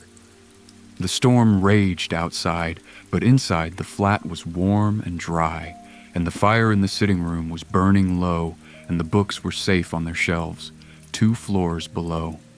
Clara put her hand against the window pane and felt the cold of the glass and the vibration of the wind. And she thought about the hundreds of storms this building had weathered, and the hundreds of people who had stood at this window and watched the sea rage. And she felt a connection to all of them, a thread of shared experience that stretched back through decades and centuries to the first person who had ever built a shelter on this headland and watched the sky darken. The storm lasted through the night. Clara went to bed and lay in the dark and listened to it. The wind, the rain, the sea, the creaking of the building, the occasional thump of something being blown against the walls. The sounds were enormous and wild, and yet, inside the bed, under the covers, with the pillow cool against her cheek and the lavender faint in her nostrils, Clara felt safe, completely, profoundly, unreservedly safe, in the way that you feel safe in a place that has become home, in the way that a child feels safe in a room where they are loved. She slept. The storm sang. In the morning, the world was changed. The storm had swept the sky clean. The light that poured through the window was brilliant and sharp, the kind of clarity that only comes after violent weather, as though the air had been scoured of every impurity, and what remained was pure, transparent, glittering.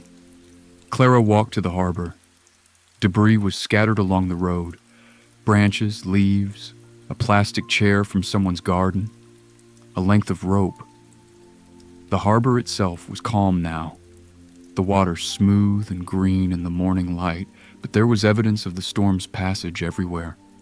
Seaweed draped over the walls, pools of water on the road, a boat that had shifted from its mooring and now sat at an angle, leaning against the harbor wall like a tired reveler. The village was already out, assessing, tidying, checking. Arthur Penrose was on the harbor wall, coiling rope with the efficient, unhurried movements of a man who has dealt with storms all his life. He nodded at Clara as she passed. "Bit of weather," he said, which Clara was beginning to understand was Arthur's way of saying the storm had been significant. She walked to the headland. The coastal path was littered with debris, and in one place, a section of the gorse hedge had been flattened by the wind, revealing a view of a small cove below that Clara had not known was there. She stopped and looked. The cove was tiny, a scoop of white sand between 2 dark rock walls, and the sea in it was turquoise and clear and impossibly calm, sheltered from the open water by the headland's curve. It looked like a secret, like a place that the storm had hidden and then, in its passing, revealed. Clara sat on the path and looked at the cove for a long time.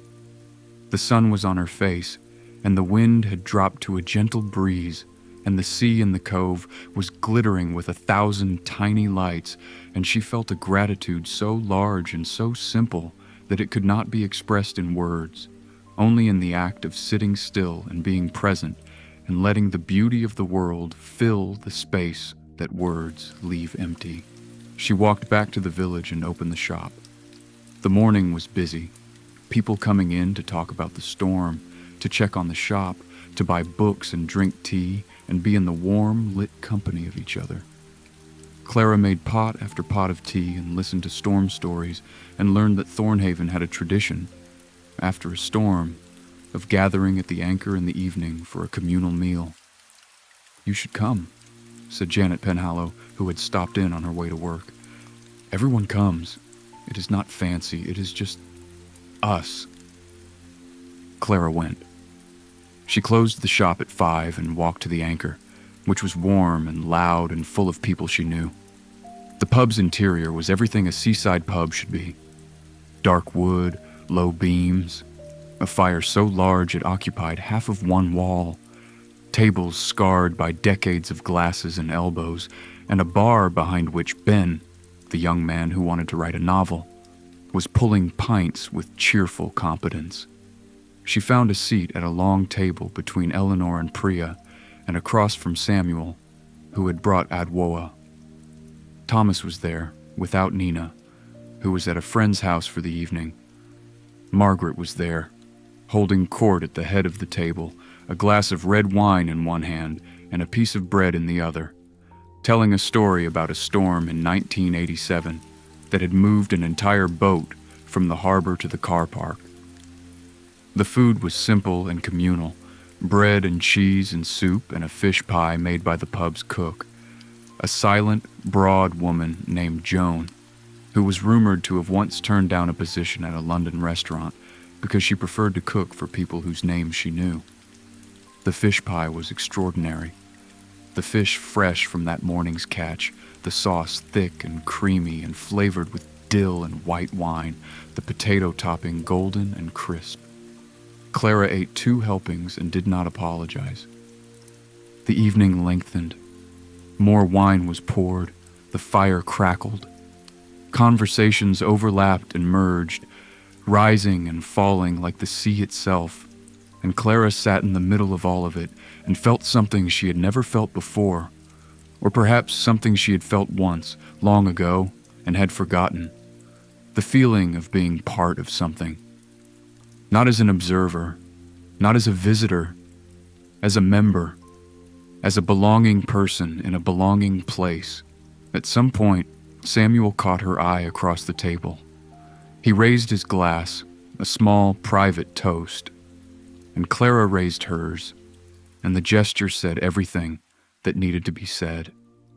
Later, walking home through the dark lanes, her breath clouding in the cold air, her cheeks warm from wine and firelight, Clara passed the shop and paused. The fairy lights in the bay window were still on, casting their gentle glow over the display and onto the cobblestones.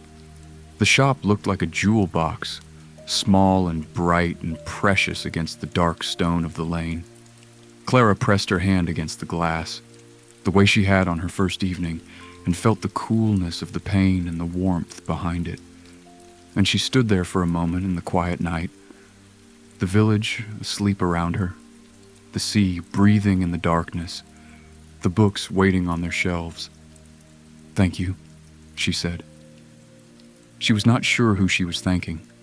Her grandmother, the shop, the village, the evening, the storm, the cove, the fish pie, the wine, the sound of laughter and conversation and human warmth.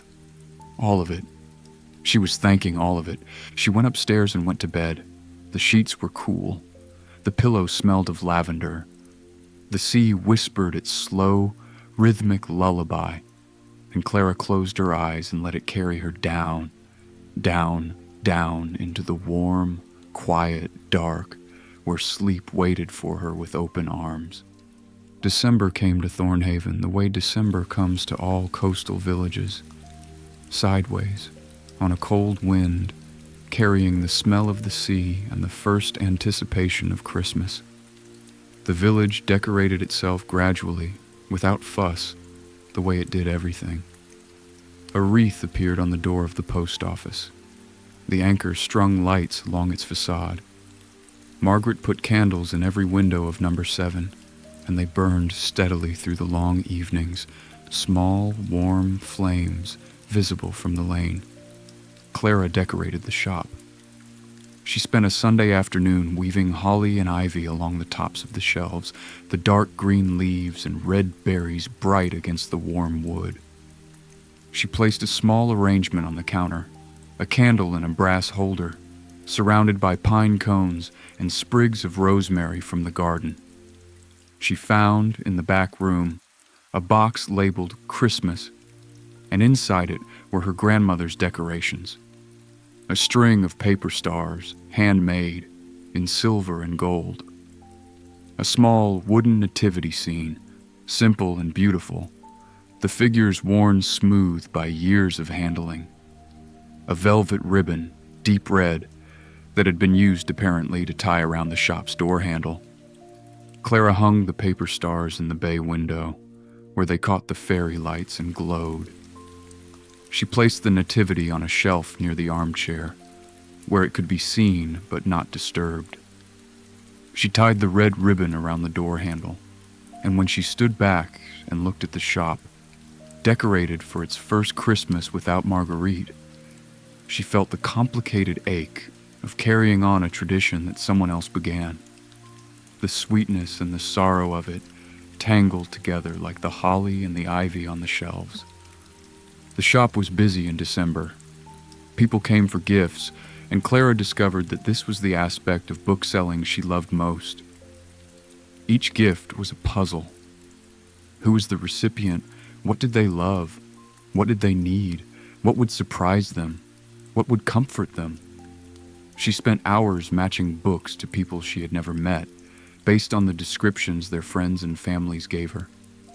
A woman came in looking for something for her sister, who was going through a divorce and who loved gardening and who had just adopted a cat, and Clara found her a novel about a woman who moves to the countryside and starts a garden and is befriended by a cat, and the woman held the book and said, "That is exactly right."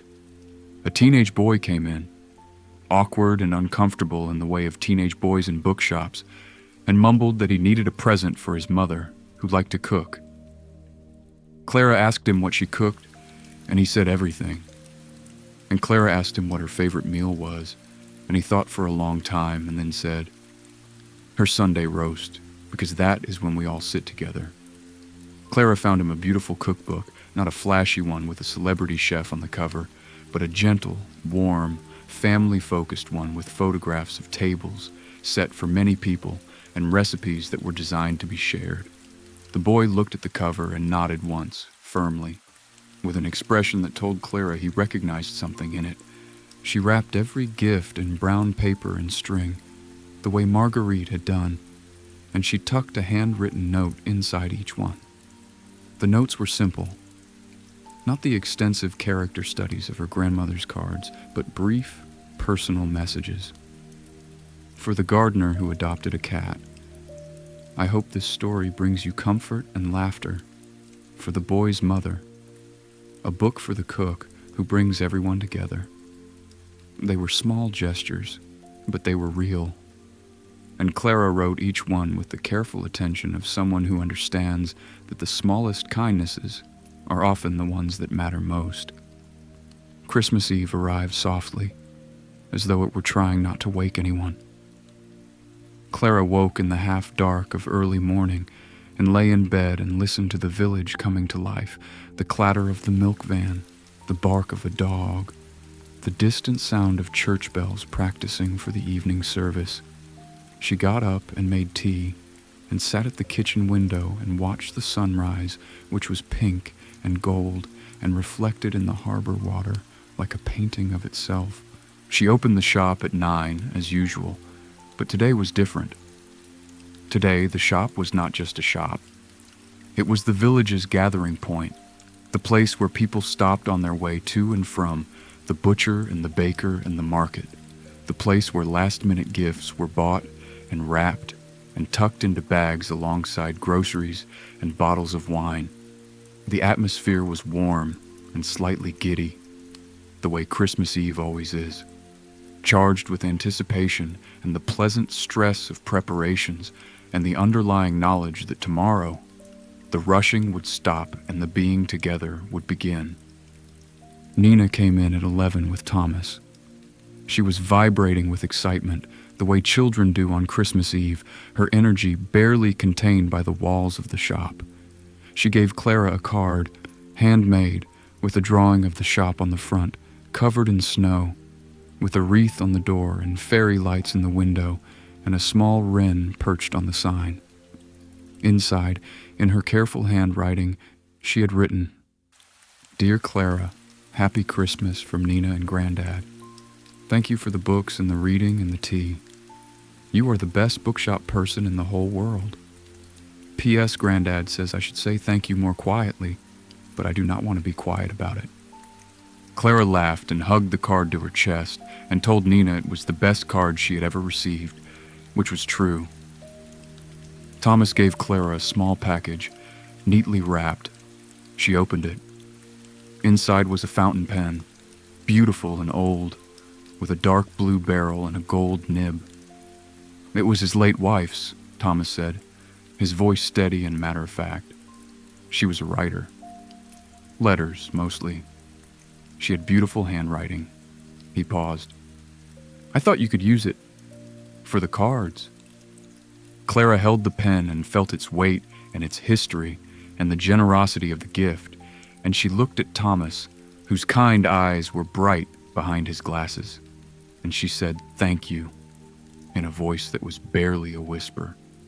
The afternoon brought more visitors, more gifts given and received, more conversations, more tea. Margaret came with mince pies, still warm from the oven, their pastry golden and crumbling, their filling dark and spiced and sweet. Eleanor came with a jar of her homemade Christmas chutney tied with a red ribbon. Priya came with a bottle of wine and the news that a publisher was interested in reading her children's book manuscript, and Clara hugged her, which surprised them both, and Priya laughed and cried at the same time. Samuel came at 4 o'clock with Adwoa. He brought Clara a book, a first edition of Things Fall Apart, in good condition, with a card inside that read, "For the woman who is holding the village together, one book at a time." I think Marguerite would be proud. I know Achebe would approve. Samuel. Clara closed the shop at 5. The lane was dark and cold and quiet, and the fairy lights in the window cast their gentle glow, and Clara stood inside the shop for a moment, looking at the shelves, the armchair, the decorations, the cards and gifts that were piled on the counter, the evidence of a community's affection laid out in paper and ribbon and handwritten words. She turned off the lights one by one, leaving only the fairy lights, which she had decided would burn all night. A small beacon in the dark lane, a promise that the shop was here and would be here tomorrow and the day after that and the day after that. She went upstairs. She made supper, a simple meal of soup and bread and cheese, eaten at the kitchen table with a glass of Margaret's wine, which was red and warm and tasted like celebration. She washed her dishes and dried them and put them away. And then she went to the sitting room and lit the fire and sat in the love seat with Thomas's fountain pen in her hand, turning it over, feeling the smoothness of the barrel and the precision of the nib. She found a blank card and she began to write. Not an index card for the file. A letter to her grandmother, whom she had barely known and whom she now knew better than almost anyone, through the cards and the shop and the people and the stories and the brown paper and string and the green velvet chair and the smell of lavender and old books. "Dear Marguerite," she wrote, "I am writing this with Thomas Harding's pen. which was his wife's, which he gave me today because he thought I could use it for the cards. I'm sitting in your flat, by your fireplace, in your village, in the life you built. I did not know you. I wish I had. But I know you now, through the shop and through the people who loved you, and what I know is this. You spent your life seeing people, truly seeing them. You noticed what they needed, and you gave it to them, not with grand gestures, but with books and tea and attention, with the quiet, steady work of caring. I am trying to do what you did. I am not as good at it as you were. I shelve things wrong sometimes, and I give Eleanor books that give her nightmares, and I ordered a book in French by accident. But I am learning. I am paying attention. I am writing the cards. The shop is alive again. The village comes. They sit in your chair and they drink tea from your mugs and they browse your shelves and they tell me about you, and every story they tell is a gift, and every book I match to a person is a small act of love. And I think I finally understand what you were doing here for 40 years. You were not just selling books. You were holding the village in your hands, gently, carefully, with the same care you used to wrap each book in brown paper and tie it with string. Thank you for leaving me the shop. Thank you for the condition of 1 month, which was exactly long enough for me to understand that I was never going to leave. Thank you for the cards, and the chair, and the fairy lights in the box marked Christmas, and the lavender in the pillow, and the view of the sea from the bedroom window. I am home. With love, Clara. She folded the letter and placed it in the desk drawer in the back room, next to the rabbit in spectacles and Nina's drawing of Clara and Nina at the wren. Then she went to bed. The sheets were cool. The pillow was soft. The lavender was there, faint and faithful. The sea was there, breathing its slow, steady breath. The shop was there, 2 floors below, its shelves full of stories, its fairy lights burning softly in the window, its door closed but not locked, because Clara had realized, sometime in the middle of December, that she no longer feared what might come through it. Outside, the village slept. The boats rocked gently in the harbor. The stars were out, bright and cold above the headland, and somewhere in the darkness a single wren sang a few notes, brief, clear, impossibly sweet, before falling silent. Clara closed her eyes. The sea breathed in, the sea breathed out, and Clara slept, and the book slept, and the village slept, and the night was long and dark and kind, and the morning would come, as it always did, gently, with gulls and light and the smell of the sea, and the shop would open, and the people would come, and the stories would continue, one by one, page by page, heart by heart, in the bookshop at the end of the lane.